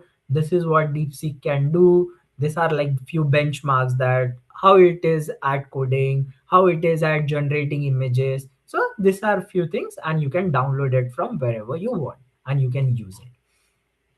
Now if I go back, you can see, let's say I don't want to go and explore all of this model and read it, right? What I can do is, if I want to generate text, I can just click on text generation. I have got this many models. If I want to use image to text, text to speech, so there are categories here which you can choose from. So depending upon use case, that's why I said that depending upon your use case. If you want to do computer vision, the example of computer vision is, someone knocks at your door, you want that that person should be like my family member. If he's a family member, open the door directly. If he's not, send me something on my phone that this guy is this, right? So this is where you use computer vision models. There are natural language audio models like audio to audio. Voice agents are out there. Everyone is creating a voice agent. What that voice agent does is replaces a human who takes phone call on behalf of a customer agent, right? So there are various methods again here which you can do to, based on task. You can adjust the parameters. When I say parameters, this is like 1 million can be, it's only trained until 2020 data. It is not trained on live data. It doesn't have access to newspapers. It doesn't have. So you can adjust the parameters. So the more the parameter goes, the more larger the model gets and the more compute it requires. When I say compute, consider this chat gpt is running in Amazon web servers, right? So you have massive web servers. So I think day before yesterday, Claude did a partnership with SpaceX. So let's just see that. compute servers of SpaceX. So if I just go to the image, these are big servers on which the model runs like Claude and everything, and we are using it into our system. So the more parameter it has, this billion parameters, the more it's gonna cost you to run those. Either you need to have this kind of machine to run it, or your computer cannot run that many bigger parameter. Then you can also do it based on libraries. So you can also do it apps and inference provider. This inference I'll explain in our next class, which is tomorrow, in deep. For now, just remember inference is like how fast ChatGPT can give you the output. That's it. Then again, this is like a Hugging Face. You can create your account. It is free of cost to download and use this model in your system, and you can do it. As you can see, Google has got Gamma 4 here, Quen model. So each model has its own limitation. Each model has its own strength. So this is one of the websites. Now let me go back. So as I said, these are our key LLM families. So the ones which are popular out there are GPT, Gemini, Claude, and Llama was the one which Facebook came up with, Meta. And now they have got few of their more models like Ninus AI and everything. So these are ideally the 4 or 5 companies which are out there who are doing all of those models. I have a question here, Nitish. Can Um, we keep it for the last? Let me just do half an hour of teaching and then we'll take 15-20 minutes at the end. okay, perfect. Yeah. Yeah. Just if you can note down your question or put it in the chat, I can take it at the later. Okay, so licensing and landscape. So as I said, we define how the models can be used, modified, or distributed. This is done on ChatGPT's end or Claude's end, and it impacts commercial, legal compliance, right? Because let's say, what if Claude could go ahead and read every data out there, like where you are traveling, how you are traveling, which bus are you taking? You would feel scared, right? So that's where the legal risks comes into picture. You cannot do mass surveillance on people, all of those things. So depends on how the licensing works in. Then there are few community licenses, as I said, Hugging Face, restricted open models. So in Hugging Face also there are few restricted models because you don't want a lot of models who can do complex tasks to give out there.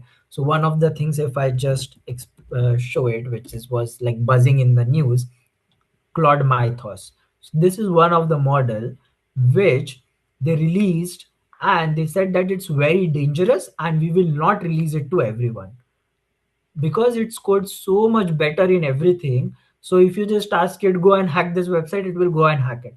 So now they are trying to do a control way to do the release. So they have released it for their partners like Google, Meta, and everything, and that's how they are trying to control. So they set up a project. So as you can see, a project called Project Blazing was set up just to control that AI agent. So this is how fast AI is moving, and this is how you need to control it as well. You don't want that it can do security, prompt injection, and it can do everything out there. It can also launch weapons.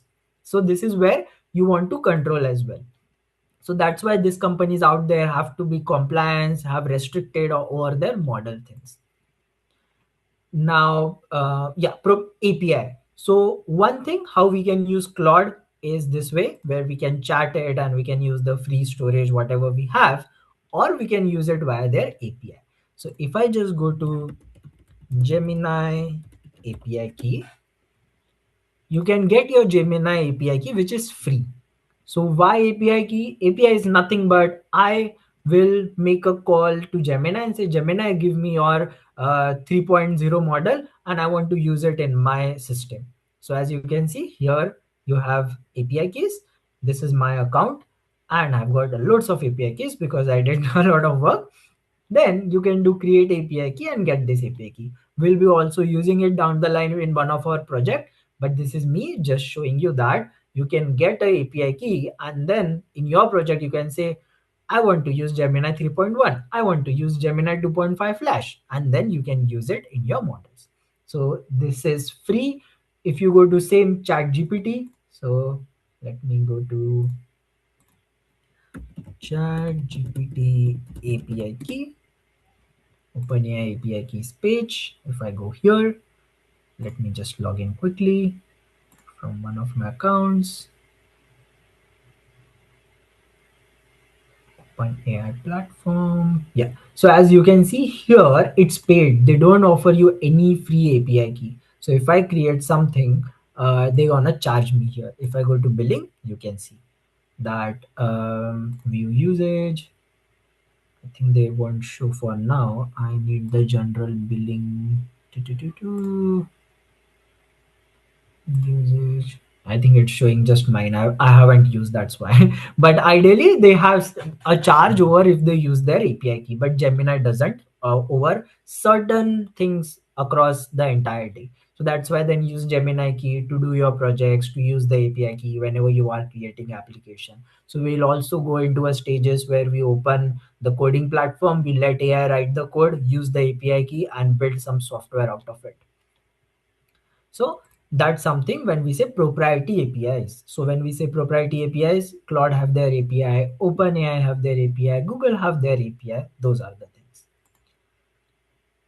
Yeah, so this is just a summary of what we covered today. We understand what is ML, what is deep learning, how GenAI came into picture, what are the key LLMs, like what is the trade-off, how everyone is different, and the Hugging Face.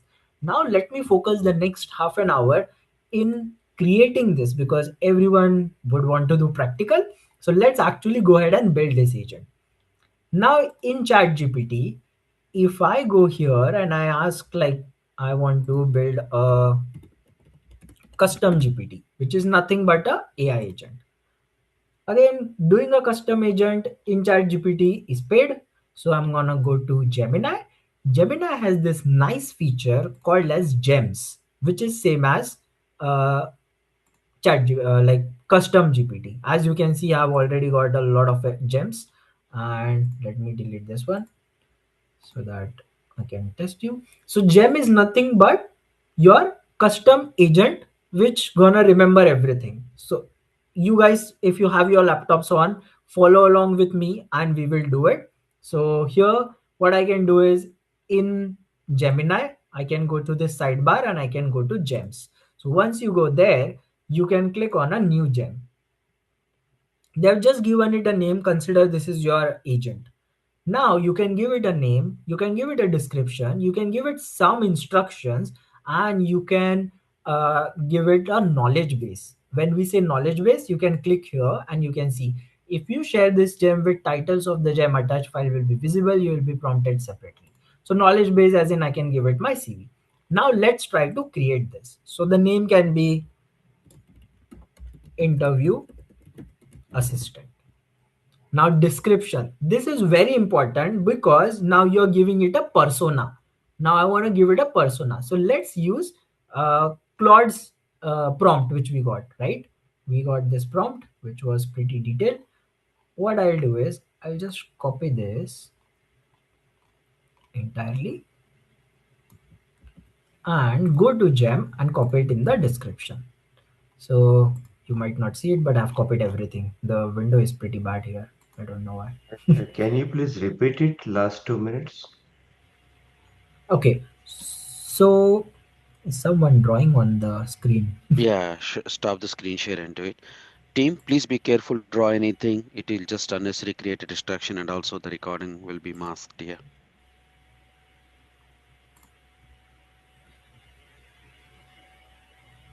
Okay, so are you able to see my screen now? Yes. Yeah. So what I said was you can just go to Gemini, just open Gemini. You might have logged in already. You can go from this sidebar. So once the sidebar is open, you have option of gems. So go to gems and then click on new gem. Once you click on this new gem, this is kind of like your AI agent. And what you can do is you can give it a persona. When I say persona, you can ask it to act as an interviewer, act and do all of those things. Otherwise, what the typical use case, what I or people do is they go to Chat GPT and they'll be like, upload their own CV. So let me just add my CV. Desktop. I might have one of my CVs somewhere here, here, attach.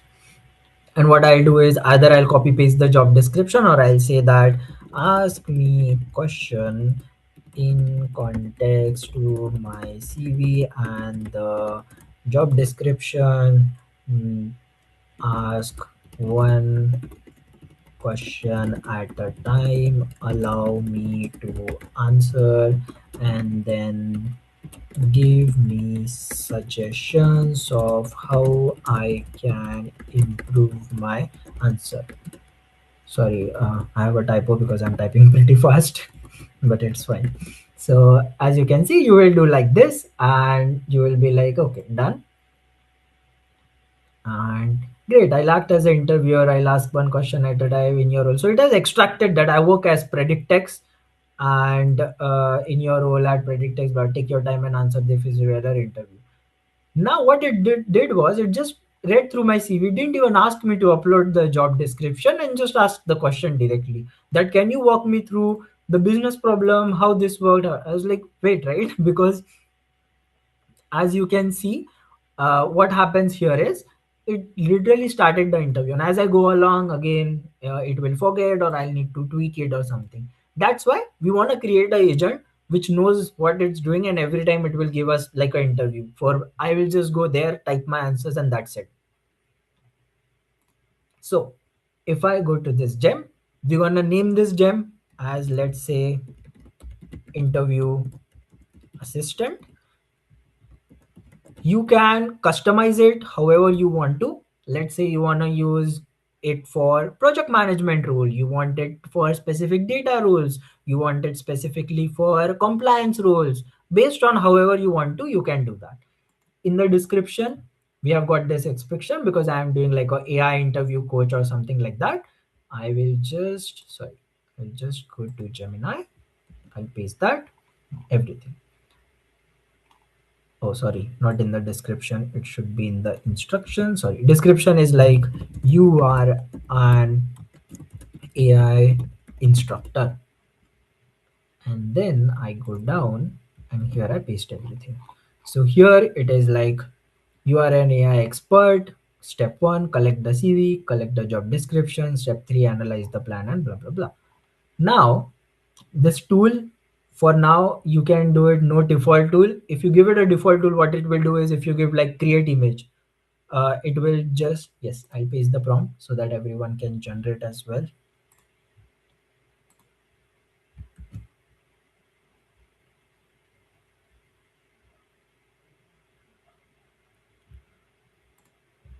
Okay, I think my prompt is pretty big, so bear with me if it comes. Nitish, maybe you can email to me. I will email to all the students. Yeah. So that it will be handy for them to practice it as well.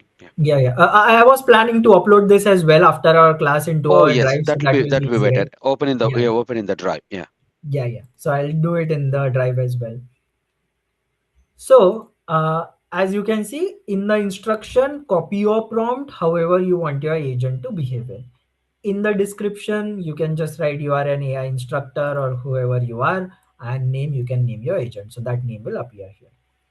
Default tool, for now we won't give it any default tool because we don't want it to only generate image, only do deep research or anything. And knowledge, we don't want to give it. Let's first test it how it works, right? So I'll just hit save and I'll start a chat. Now this agent is kind of interactive agent and your AI assistant. I'll be like, hi. Now let's see what it generates. Hello, it's great to meet you. I'm your AI interview coach, which will sharpen you. To get started, please upload your CV and resume below. Now, if I just upload my CV again, here is my CV. Once I have it, we'll move on to the next step. Here it is.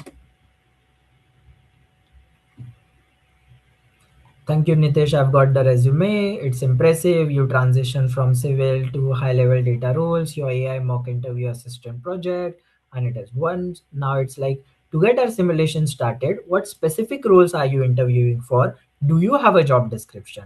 I'll be like, No, I don't have a job description.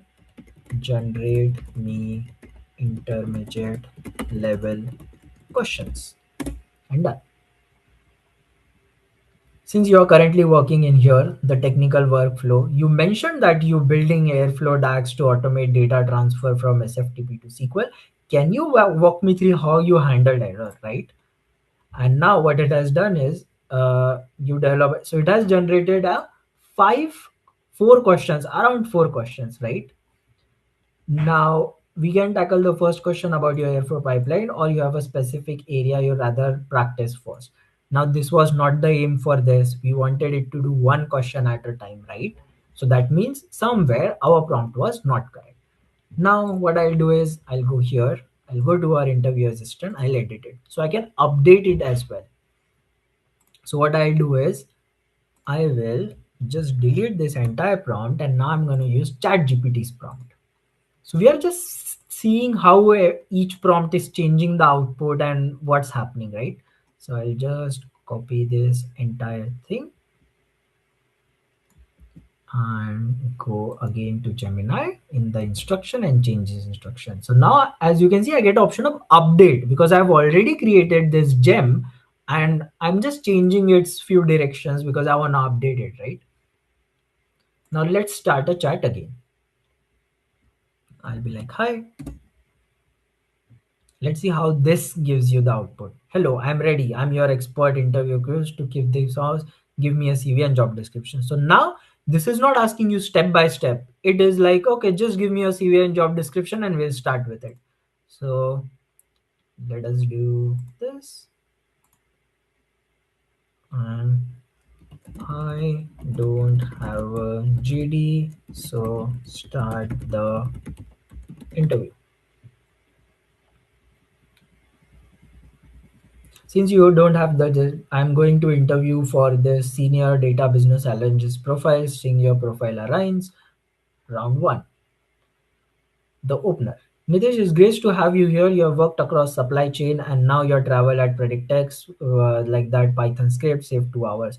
To start, can you walk me through most complex data transformation project you have done, specifically how you handle the challenges? I'm looking for how you handle data quality mapping. So it gave you like an entire question and also summarize it for you, because in interview also what happens is they ask you something and you answer something. So it's saying that I'm actually pretty much interested in these things, and it also give you from where it pulled it.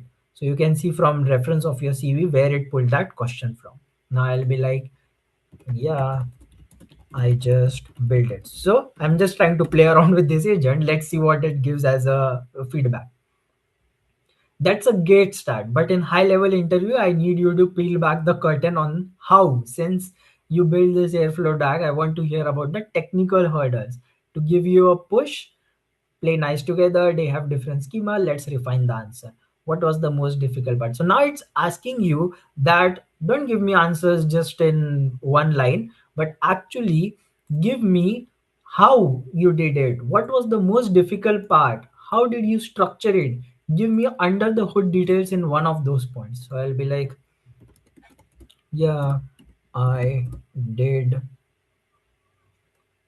create the SFTP. For those of you who don't know SFTP, it's just something called as secure file transfer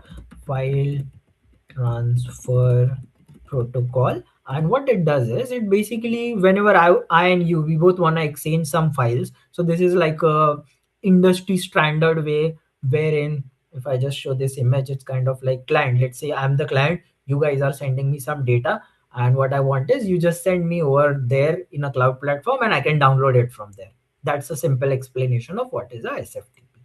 So I'll be like, yes, I did create a SFTP in Google Cloud Project.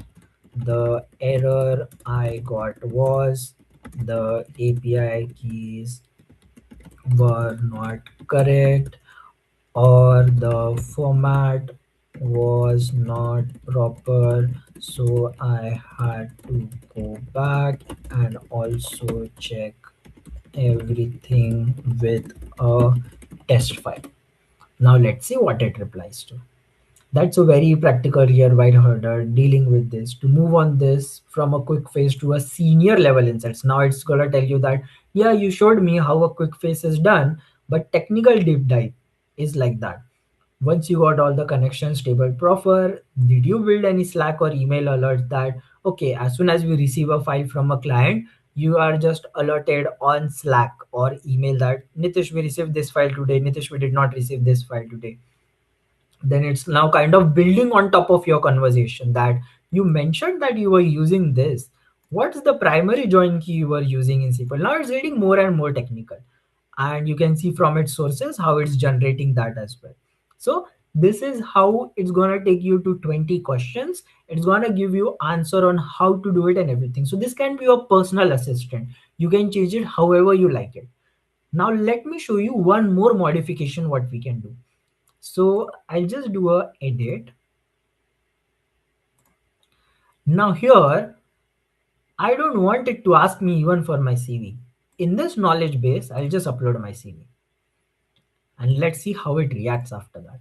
So it has got my CV already. It doesn't need to remember, like doesn't need to ask me for the CV, and I can also disable the citations. When we say citations, it shows right from where it's pulled. So I don't want to know because I'm not doing any research or something. So I just disable or enable depending on that. So again, updating the gem, starting a new chart, and now let's do the same thing. I'll be like, hi,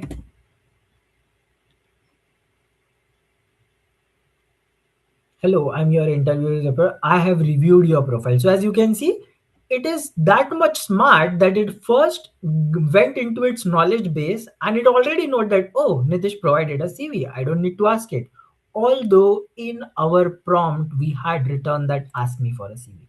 So that's where this AI agents or AI LLMs get smarter. So as you can see, if I go to this description, or I'll just go here because this is the one I copied, right? So if I go here, first ask the candidate to upload or paste their CV and job description. It did not ask me although it was in its description, because from this knowledge base, what happens is every time your agent, let's call it a agent, not a gem. So every time your agent starts, it first reads its knowledge base to gather context around everything. That okay, I've already got a CV. Why to ask the front person for a CV? So you can personalize this according to yourself, so that next time you want to go ahead and use this, what will happen is it will already have your CV. You copy paste the job description and there you go, you have got your interview assistant and you can start talking to it, right? And then it will perform in the same way. So let me go to the chart. Yeah, yeah, and it's impressive to you see transition. Please paste the job description. I'll be like, I don't have the JD, start the interview. Since you don't have a specific job description at the moment, I'll conduct this interview as a general senior analyst. No, I am. So you can cross reference it as well. So I'll be like, no, I am interviewing for a technical lead role. So generate questions that way. So either you give it a JD, which it cross-reference it with your CV, or you just like, so yeah, understanding, shifting gears to technical. For this role, I expect you should demonstrate high scale and all of those things. In your role at Predictex, you automated the transfer. As a technical lead, if you are tasked with scaling this architecture to handle a 10x increase, the data volume and variety, how would you do it? I will not do it. So I'm just playing around with it to see if I can break that agent, right? And how much it can do. So understood. Technical candidate with a strong foundation in data engineering at Predictex, the bar is set high on architecture. Left dives into your first two questions. So it's trying to repeat itself. It didn't even take my I will not do it. It's trying to explain me that no, Nitish, if you are interviewing for a technical lead role, answer me this. So this is where it won't even break if I try to break it. So the most important thing whenever you're creating an agent, or like this gem is the description. So now what, I'll paste this instruction as well. What your task would be, this is shareable as well. If I am to show, what I can do is, if I just go to my gem, I can share my gem as well. So if I just click on share, oh, I think something went wrong, not sure what. But yeah, ideally you are able to share it, you are able to start a new chat, you are able to make a copy of it, you are able to delete it, you are able to edit it again and again. So this is where every response will be different and based on your instructions. So the instruction is the most important part here. And second thing is knowledge base. For example, online you have like SQL interview prep guide, right? So let's say you have a PDF somewhere and you're like, oh, those are nice questions, I should prepare based on this PDF, this hack with the solution I provided. I'll just download that PDF, give it as a knowledge base, and it will auto detect that this is Nitish's CV and that is as a knowledge base for me to include that question. So if you know of some sources that you want that agent to do, you can add it here. You can add multiple files here, add as knowledge base. So every time the agent starts, it's going to use that as a knowledge base. So if I just download this, let me just show you. Yeah, so it's like a very big guide of 20, not very big, but okayish guide. I'll just download this here. I'll just go to Gemini. I'll go to the knowledge base and I'll just upload that SQL interview. And now you will see that it is gonna give you some different kind of output. So I'll just update it. Start a chat. And again, I'll be like, hi.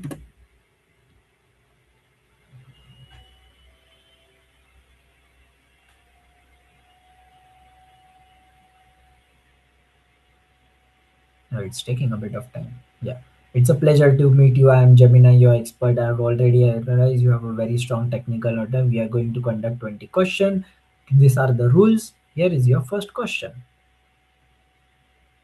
So how you handle data. So as you see, the first question has also changed based on everything, and resume, div type, technical. So it's also trying to give you that what kind of questions, because it's not going to ask you just technical. It will ask you some cultural questions. It will ask you some things depending upon our prompt as well. And as you can see, I'll provide one question at a time. I'll provide a score of detailed feedback. We will then move on to the next 20 question until we reach 20. So it's already telling you that these are the rules with which we're gonna do it. So yeah, as you can see, this is our agent. I'll share the prompt with everyone as well. And the task would be, you guys should build a gem for yourself, give it a knowledge base as your PDF, try to break it somehow.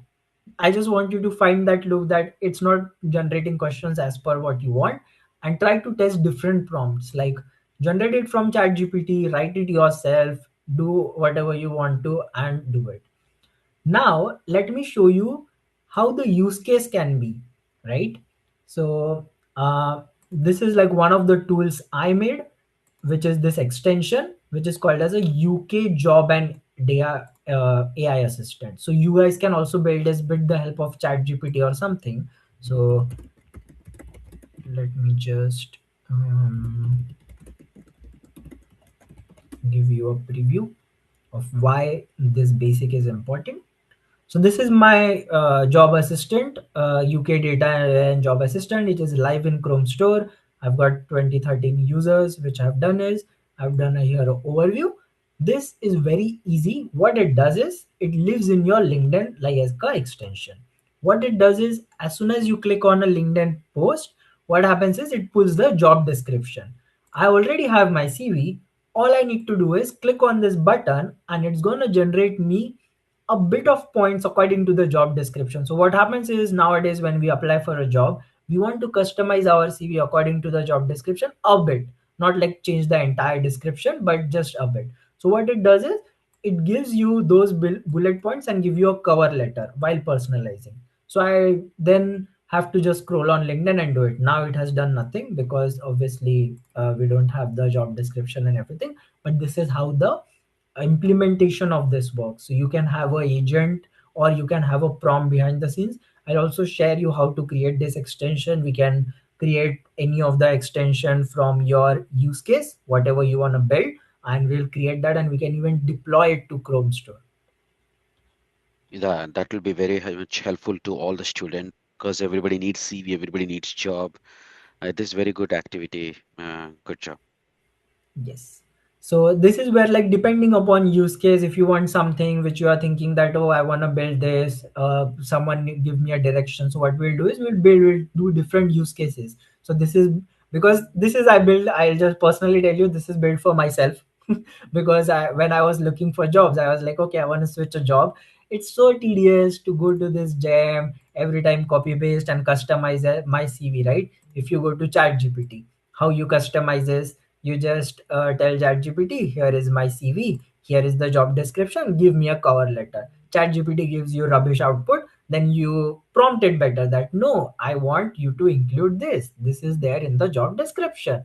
So instead of going that to and fro, going to a Word file, then changing everything, it takes me 15 minutes.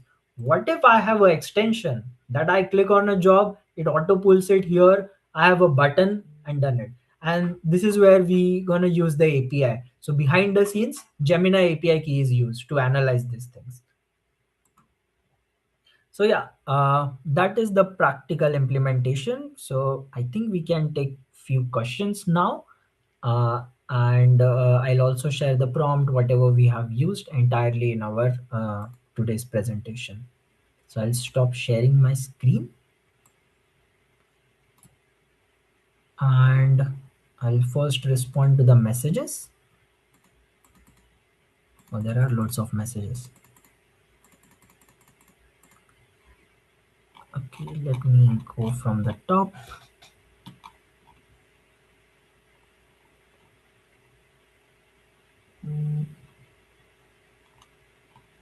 What's the first question? I'm just trying to find, sorry. Any model who can help get production level ready plan or code. Again, Claude and everything, all of those models can help you to generate code, but you have to give them the direction. That's why everyone is learning agentic AI, so that you can give it a direction. None of those will be useful, but you should know how to manage them. Is Hugging Face free? Can we download models for free? Yes, you can, and we will be downloading the models and going into a notebook how you did it for EDA, and I'll show you how to run those models and what is the difference between them. Does all models on Hugging Face are backed by one of the existing LLM models? Gamma model by Google, backed by Gemini. Yeah, so there are like various companies, right? Mistral, which is in Europe. Then you have now OpenAI, various models, the shorter models. You have Llama, which is by Meta. So they are backed by a few of the companies, Chinese companies, and all of those, and you can use it. So basically what Hugging Face does is they run a bit of check on of those models because you don't want that you download a model in your system and your system goes corrupt, right? Okay, yeah, got that, Nitish. Example, you said llama, right? As per my knowledge, Facebook doesn't have any LLM. Based on what it was backed, Oh, Llama, there is a model named Llama which is built by Meta. If you go to Hugging Face, you will find it. okay, yeah, So, it got it. It was baked. It was backed by which LLM, Chat GPT or oh, Llama is built by Meta, so it's backed by Meta. okay,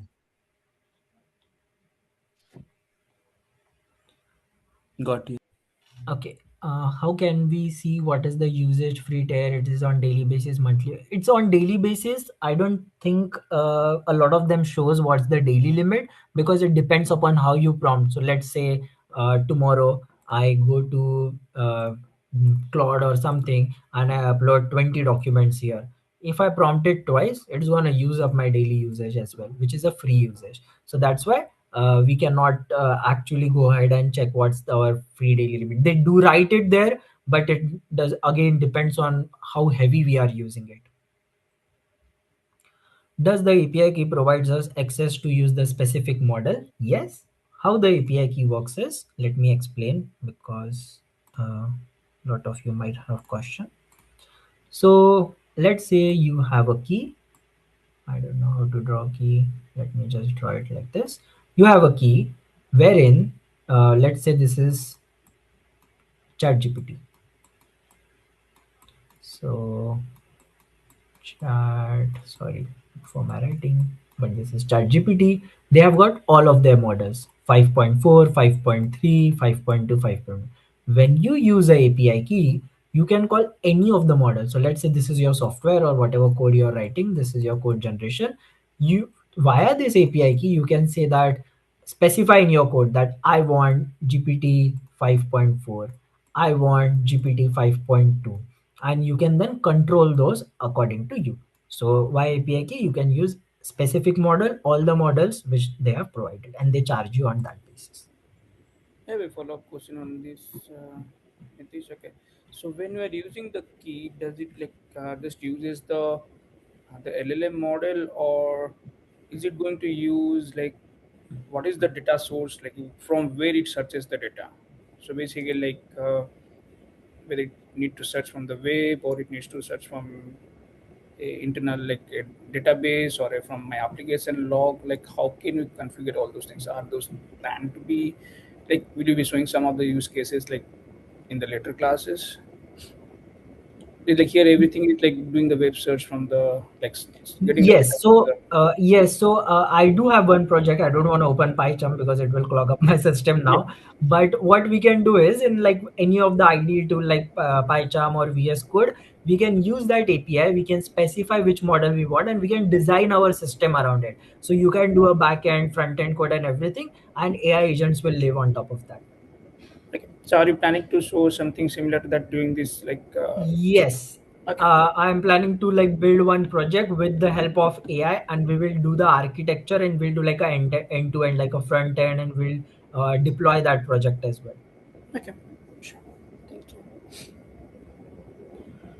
you. There are two things. One is Gem and Gem Manager. We need to go to Gem. Oh, I think this answering. This is not creating your own agent, right? This is just asking question in Gemini or ChatGPT. What's the difference? So the difference between creating a gem or a agent in Gemini is it already is around your specific use case. So this, sorry, let me clear this up. Go here to ChatGPT. I think I closed Gemini. So your agent is around a particular use case. You don't have to go again and again into Gemini and prompt it that, okay, can you take my CV and do that? Or you don't have to go to the old chat again and again. You can start a new chat, fresh chat, and it will be your interview assistant. So this is where this helps, that according to the use case, you have different agents, and they are performing this only task which is needed.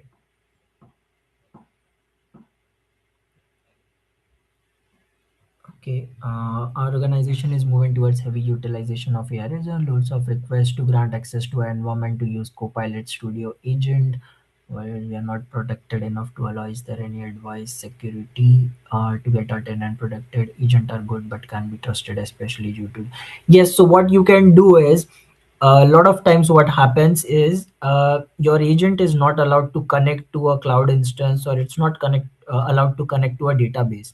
Here what can happen is, even if you didn't say that agent that go and drop a table, it will go ahead and drop the table. So you can put guardrails around it, or you can create a cloud ID or something that, or people, even if they create something, they cannot use Claude or anything to go and access a database or drop a table. They would need a specific right key or this token or something like that. So you can put a lot of guardrails around those agents or anything, so that people, even if they try to bypass, they cannot, or you will be notified if they try to. I think recording will be uploaded. Then, is there a knowledge base acting as the data source? Also, can we share this to another user? Yes, as I said, you can share this to another users. You can also do the knowledge base. Is yours a paid version of Gemini? No, mine is a free version of Gemini. As you can see, I've used my today's limit while showcasing it, and is asking me to upgrade to Google AI Plus. Can I develop an AI agent for me to do the data analysis and data in the Google Sheet? Will this consider Google Sheet as knowledge?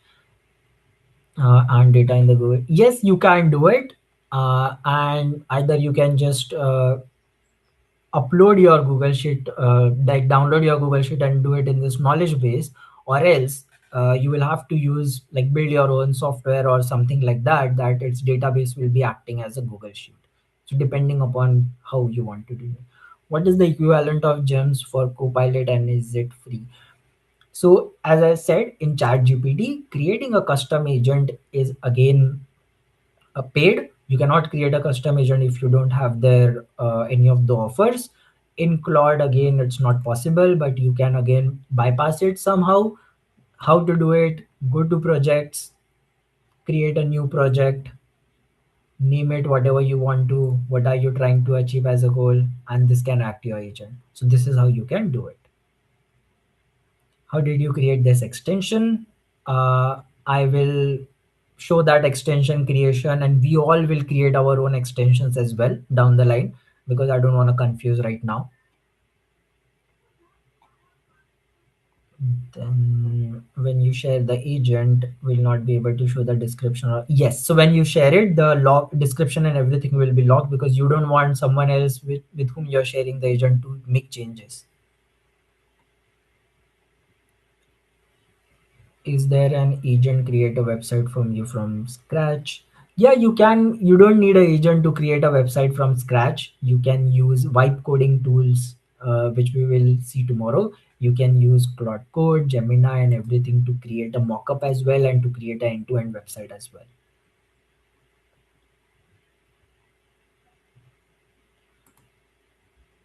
Microsoft Copilot behind the scenes is again using nowadays all of the models. The best example I can show is GitHub.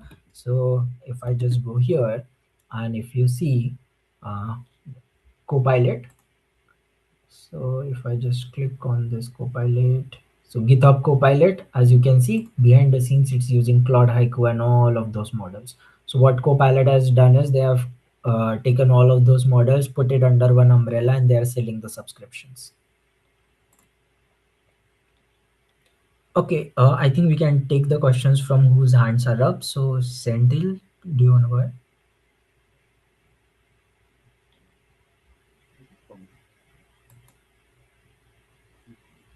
Senthil, we can't hear you. Can you hear me now? Bit mild, but can you be a little bit closer to your mic, please? Yeah. Can you hear me? Yeah. Yeah, better. Go ahead, Senthil. I work for Microsoft Federal, and we have unlimited access to the Copilot.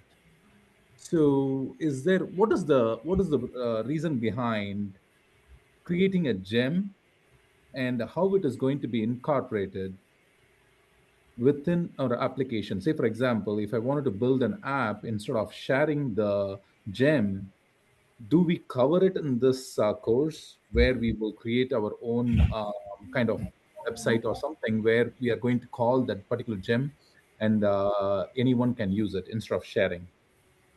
So the gem use case can be, for example, as you are working already and doing a lot of coding stuff, you do a PR review, right? Whenever someone makes changes to a code, you have to do a PR review. You can create a gem. What it will do is, in PR review, you have a diff. So in that diff, you can copy that diff, create a gem that everyone who is doing a PR review should run your diff into this gem, which is has got some instruction, and it will give you that no breaking changes introduced, this join is not working, this is how you can optimize. And your gem will be, let's say it's only for SQL ClickHouse, it's only for SQL vector databases and all of those things. So that's where gem can be useful. I won't integrate any gem into like website or something, because there I can create agent and I can do better layering or workflow there. So gem use case is this one which I can think of. Does that answer your question? No, but the question is, in this course, what are the things going to be covered? Because creating a gem is like asking in Copilot or Chat GPT, right? Where we are Yeah. going to upload our resume, and it is going to question me. Say, for example, if I wanted to question about GitHub Copilot certification. Yes, it will ask me multiple questions. So how am I going to integrate? Say, for example, if I have a data set and I wanted to build a particular, chatbot kind of thing for my company, is that going to be covered in this course? Something, where I can create an API call to the Copilot. Say, for example, something, about chatbot, NLP kind of Yes. natural language processing or something where it is going to I can create my own thing. Yes. So what you can do in this case is either we can use Claude or any of the framework called as QAI or LangChain to build this. What we will do is we'll use API key from one of the providers, and we can then build our agent. Or let's say you have segregated information everywhere and you can build a knowledge graph out of it and ask your agent across scattered knowledge graph as well. So that agent will be like, okay, now I'm not able to find the information on Confluence or anything. Now that agent can act as your base of all the knowledge graph. So it can pull from Jira, it can pull from Confluence, it can pull from Slack chats, it can pull from anywhere. So it will be covered in this course in the Ye- overall 9 weeks, right? Okay. yes. Thank Senthil, you. towards the end, we have NA10, and then we have, yeah, I sent you the PDF document, right? So you can check it. So we have that. Thanks. Sure. Thank you. Anna? Good morning. Um, I have a few questions.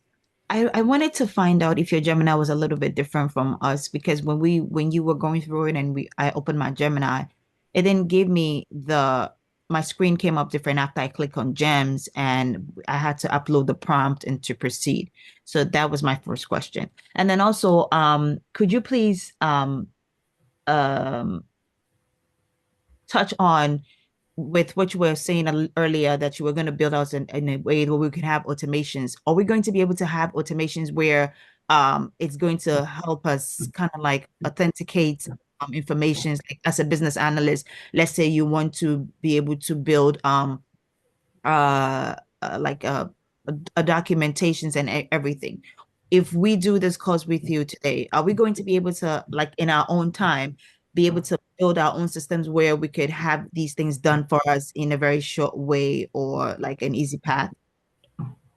Yeah, you can build systems around, like, for example, let's say what you want to do is after your meeting, everyone now have their AI joining the meeting, right? After your meeting is done, you want that meeting transcription to be sent it over to an AI agent. And the simple use case can be a gem where you just send the meeting description and your agent will extract key points out of it and create a Jira ticket or something. So that can be one use case, or other use case can be, what happens is whenever you're working as a business analyst, because you mentioned it, so I'm just taking ahead. What happens is everyone creates a Jira ticket and they just don't mention sometimes the required information. What if there is a gem which is company wide, and all you need to do is just put your description information and it comes with the entire, like, okay, this is the description, this is what we need to do, these are the stakeholders, this is the test cases which you need to run, and then you create a Jira ticket. So that would be pretty much faster and it will always follow the standards. Right. I'm saying, like, would I be able to build that on my own if, like, while we're doing the class, would I be able to integrate that in my own setup? Yeah, you will be able to integrate. Thank you.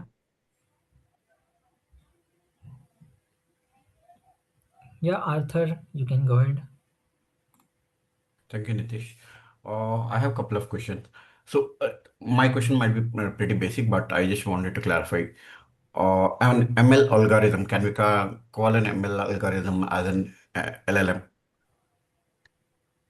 You cannot say that as How? a LLM because it's kind of evolution of that, right? Okay. How is ML algorithm different from an LLM? Because ML algorithm relies on the data and it's gonna give you output based on that data. It's not gonna generate on its own and it's not gonna think and resonate on its own. So let's say in ML you're trying to solve a problem, as I gave the example previously, that this is the credit card data for people, and I Mm-hmm. want to determine with from this data if I want to give them a loan, yes or no. Mm-hmm. And then you use logistic regression, you use all of those ML algorithms based on what accuracy you get based on the data. But in LLM, what it can do is it can do this and it can resonate also. It will be like, okay, why outlier? Why do we need to? Can I think in this direction? Can I think in that direction? It thinks. So that is where the LLMs are. Okay. Great. Okay. I have a couple of use cases where I work as a product owner for an ERP as well as IoT based organization where we worked on a couple of use cases like based on the store sales for the current week and previous last year 3 months back same week and last year same month same week sales. We analyze the stock availability at a store, and based on that we do a predictive stock analysis and raise required purchase orders to the vendors. So this entire process we have built with the help of ML algorithms, so that these purchase orders will be reviewed by the purchase team, and they create either they create an order or they decline the order based on the requirement. So can we consider this as an generative AI LLM where we use multiple algorithms to build such an application? No, this will be considered as a workflow rather than a LLM. So there is a difference between AI automation and agentic AI or AI like normal automation, right? Normal Okay. automation, which you did, which is based on ML, it is following a pattern which you have set. So you have told that once this is done, do this, raise the invoice, do that, check the stock levels, right? In any Mm-hmm. of this process, it's not thinking on its own, right? When you give it Mm-hmm. like a AI agent, it's gonna think on its own. You won't like have to control its output. So for example, a use case can be, let's say I'm building a website wherein people can come and outsource their business development manager part. So let's say I want to open a candle business in Australia, and Mm-hmm. I don't know what's the market size is, what's the customer segmentation. For that, either I'll need to hire someone or something like that. Now, in this case, what I'll do is I'll create an agent which will go in and scrape data from Reddit. I'll create another agent which will go in and scrape data from Google. I'll create the third agent which will synthesize that information and give me a quick summary. Now, this you call it a AI agent or LLM automation because they are thinking on its own. They're gonna go and extract data from Google that candle market size is about to grow by 30 million by 2030, and it's gonna be like, okay, I can. These are the legit sources. So they are thinking and taking actions. You're not controlling each and every action of the agent. Got it. Got it. So let me speak about one more use case where I recently I've been working as an product manager, product owner for an IoT based organization where we push firmwares and profiles for IoT devices. There are somewhere 1 million devices. So on a I mean when there is an firmware update or a new feature which has been added to based on a customer request, okay, those firmware related aspects would be added to the firmware as well as profile related aspects will be added from an middleware application.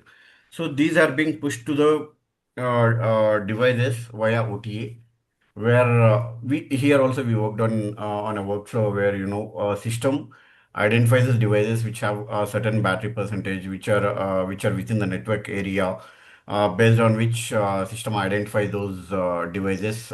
It pushes the firmware out of 1 million devices, and again if there are any devices which are not within the network or within certain battery percentage, keeps those devices in a memory. Post once those devices respond with the certain battery limit or a certain network coverage, again our algorithms identify those devices, sees their network and everything, every conditions, validate every conditions. If those devices fall under all these conditions, again they push the firmware and as well as the profile. So such sort of thing happens until 1 million devices are completely covered, and it will also generate an automated email. What all devices at which location, and for which the firmware has been updated. What all devices have been updated with the latest features. What devices are still pending. What percentage of total, how much devices out of them, what percentage of devices are updated with the firmware where profile need to be updated. All this automation we have implemented with the help of algorithms.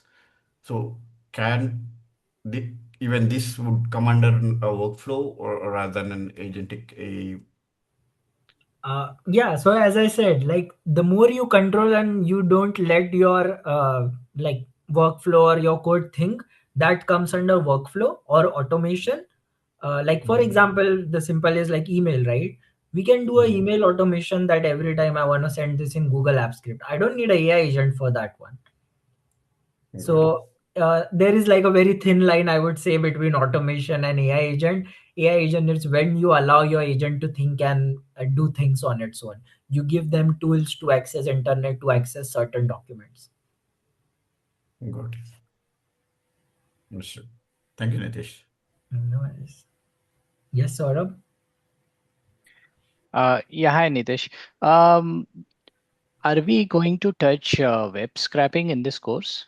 I was playing around with some kind of web scraping like Appify. I don't know whether are we going to cover that kind of thing. Yeah, I can show Appify, and there are few things like for your agents, you have few of the web scraping tools. So nowadays, previously what used to happen was we build scraping tools for peoples to use, right? Nowadays Mhm. people are building tools for AI agents to use, so I can cover Yeah. that as well. Okay, cool. Thank you. Nitish, if you can cover the agenda for tomorrow also, that will be great. That will set the context for tomorrow's class. Yes, let me... Sorry, there was one more question in the chat. If you Yeah, can. we'll cover that one. Yeah, sure, Yeah, Aishi. sure. Thank you. Please, could we please touch on the Gemini, the Gem one more, because mine it's not showing the same way, and I just want to have an understanding so I could practice on my own.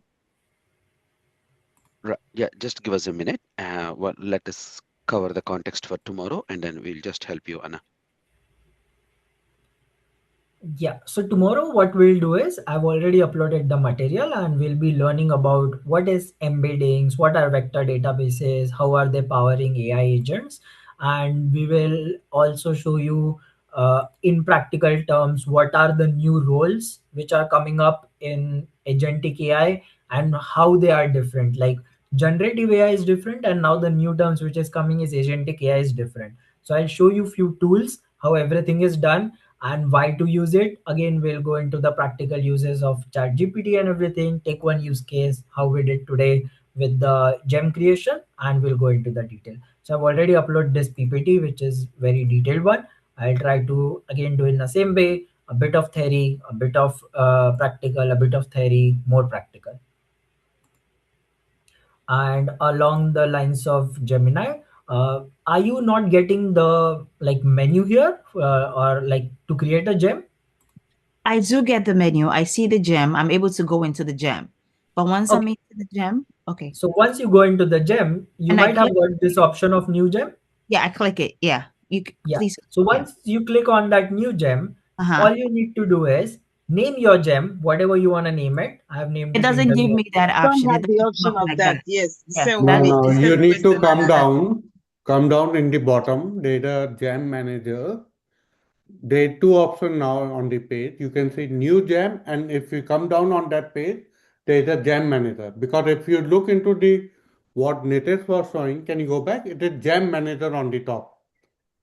No, can you go on the top? It is jam manager. If you look for this term, jam manager, then you will be finding the same thing.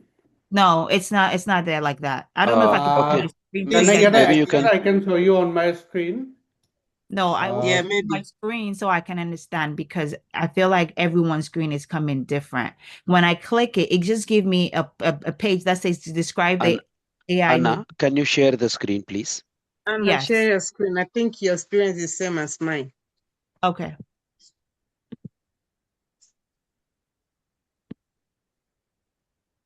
I'm trying to make my page bigger, but okay. Can you guys see my screen? Not Not yet. yet. Please let me know if you're able It's to. coming up. It's coming up.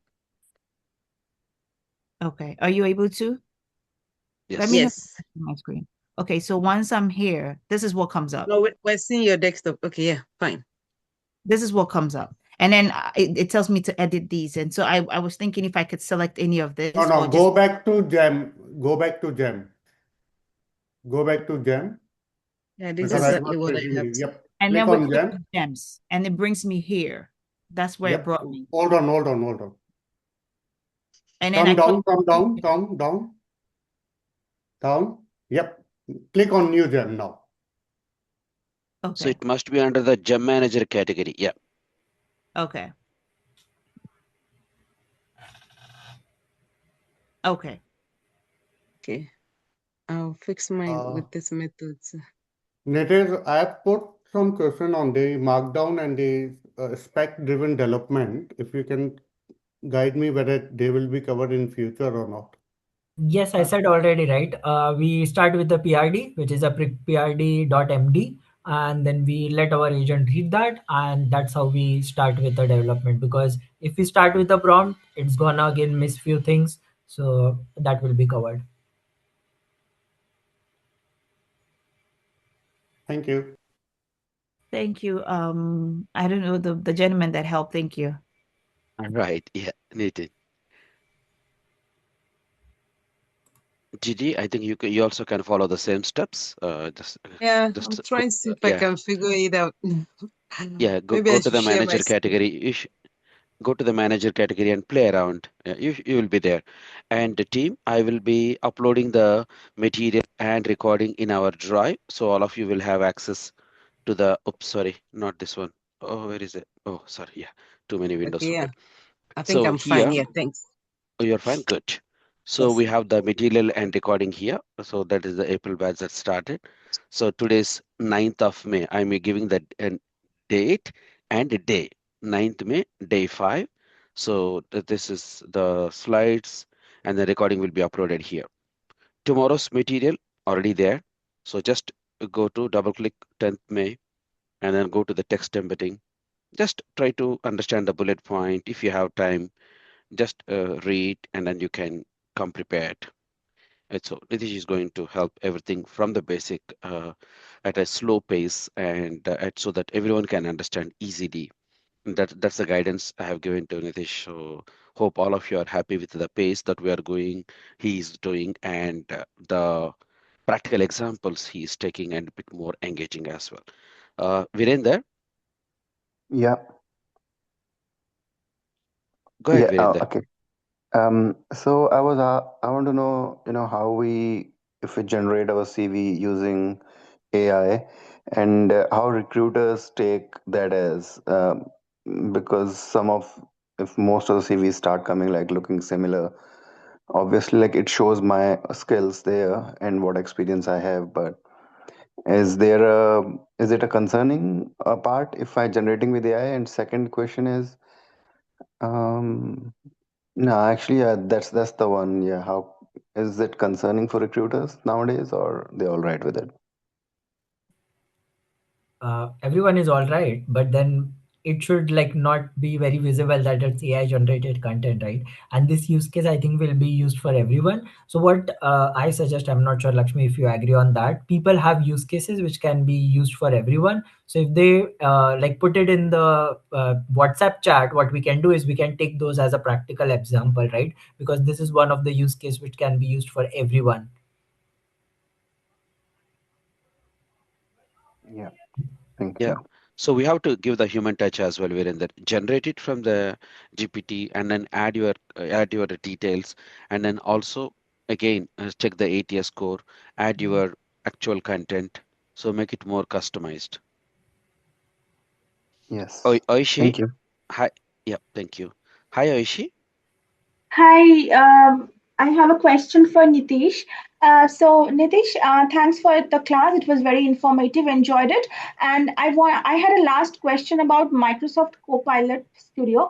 So you actually showed the GitHub Copilot. I wanted to know whether Microsoft Copilot also have a gem like thing where we can create like a agent, and also like with respect to the Copilot Studio, like is it similar to the N8 by which we can create workflows using the Copilot Studio as well?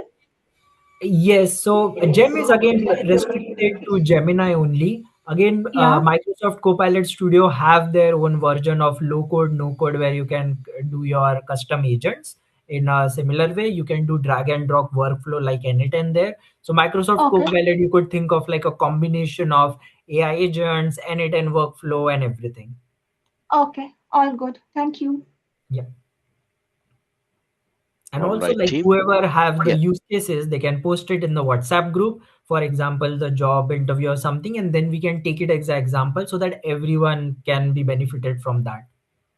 Oh, yes. Yeah, sure. Even, in fact, I gently allowed Arthur. I know Arthur was asking bit more questions, and which I appreciate, but he was asking more from the practical scenario, project-based Yeah. questions, which will be helpful for others. So I allowed him to continue with this set of questions.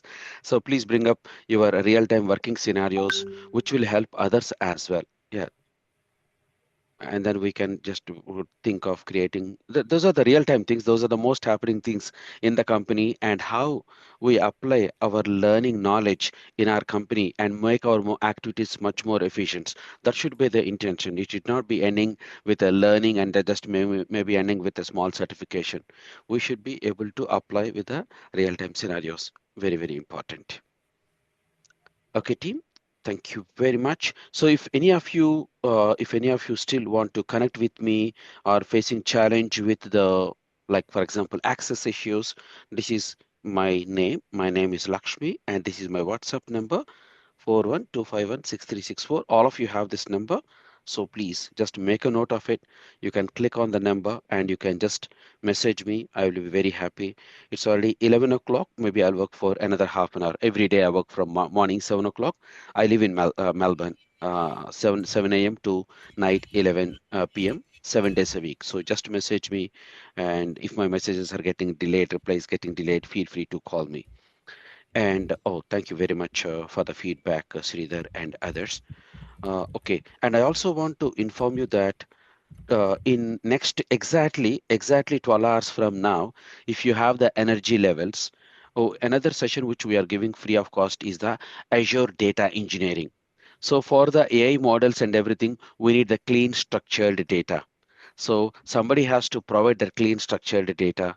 So how do you manage the data? What is that cloud? What is that Azure, Microsoft Azure factory? How it looks like? How the data is moved from one place to another? So that entire training for close to 2 hours, we are giving free of cost. That is in next, well, exactly 12 hours from now. Exactly 12 hours from now. So you can mark your calendar. And I'm also sending you this one. So this is the flyer in case if any of your friends wants, so you can share it with them. And then this is the flyer. And also I'm sending you the Zoom link to join as well. Just 1 minute. Oh, sorry. The system is good. So this is the message. Okay, team. And of course, it's not going to cost you anything. So you can, that will be another trainer. So you are going to understand the complete insights and to end the data management workflow. And I just communicated in all the groups. You can see the cybersecurity, tech BA. These are all the cybersecurity batches, the CompTIA security, Safe Agile. These are all the trainings that we have done. Look at this, how many? 2023, 2022, 2021. So last 5 6 years. This is the year 2020. Still, we continuously support them, help them with upskilling, knowledge sharing, job opportunities. And we have a Telegram channel as well. Where is the Telegram? So this is the Telegram group, and where we post a lot of global job opportunities. And this is the Telegram channel. 6,000 people are there. And I share a lot of global job opportunities here. invite via link. So you can join, please join. You will get the latest webinars. We have another good number of webinars like tech business analyst, the cybersecurity, and you can think about like joining the cybersecurity, how the organizations are spending heavy money to improve the security posture, and how do you build the AI agents automatically, maybe the scanning the vulnerabilities and detecting the threats. So you just blend all this knowledge, yeah. So that will be very, very helpful. And of course, you are not going to pay for it. So just join, upskill. Continuous learning is very, very important. That's the only way to succeed nowadays. I always tell to my students. All right, team. And if you have any questions, please do message me on my WhatsApp. I am here. Anyone, any final questions before we close the call? Yeah, just one question, Lakshmi. By when will we get the recording of today's Rec session? recording, it'll be next 7 hours from now. Okay. Why it is Okay. why 7 hours? Because it's a 3 hours class. Zoom will take some time to process the recording. So Mm-hmm. this is my Zoom account, and this is the standard. This is a 3 hours recording. It has to process, and it will Okay. send me the link, and it's already 11 o'clock. So I can't really wait for Yeah. another 2-3 hours here. Right. So I sleep. By the time I wake up, the recording will be ready. I will download it, and I will be uploading in the Google Drive. Sure. Thanks a lot. Okay, perfect. Thank you. All right, team. Hope all of you enjoyed the session. Please kindly provide your valuable feedback in our WhatsApp group. There is a WhatsApp group already there. So this is our April 2026 GenAI WhatsApp group. So if you have any questions or just provide the feedback, so please feel free to share it. Thanks a bunch. God bless all of you. Thank you very Thank much you, once again, Nitish. everyone. Thank you. Okay, Bye. bye. Stopping the recording.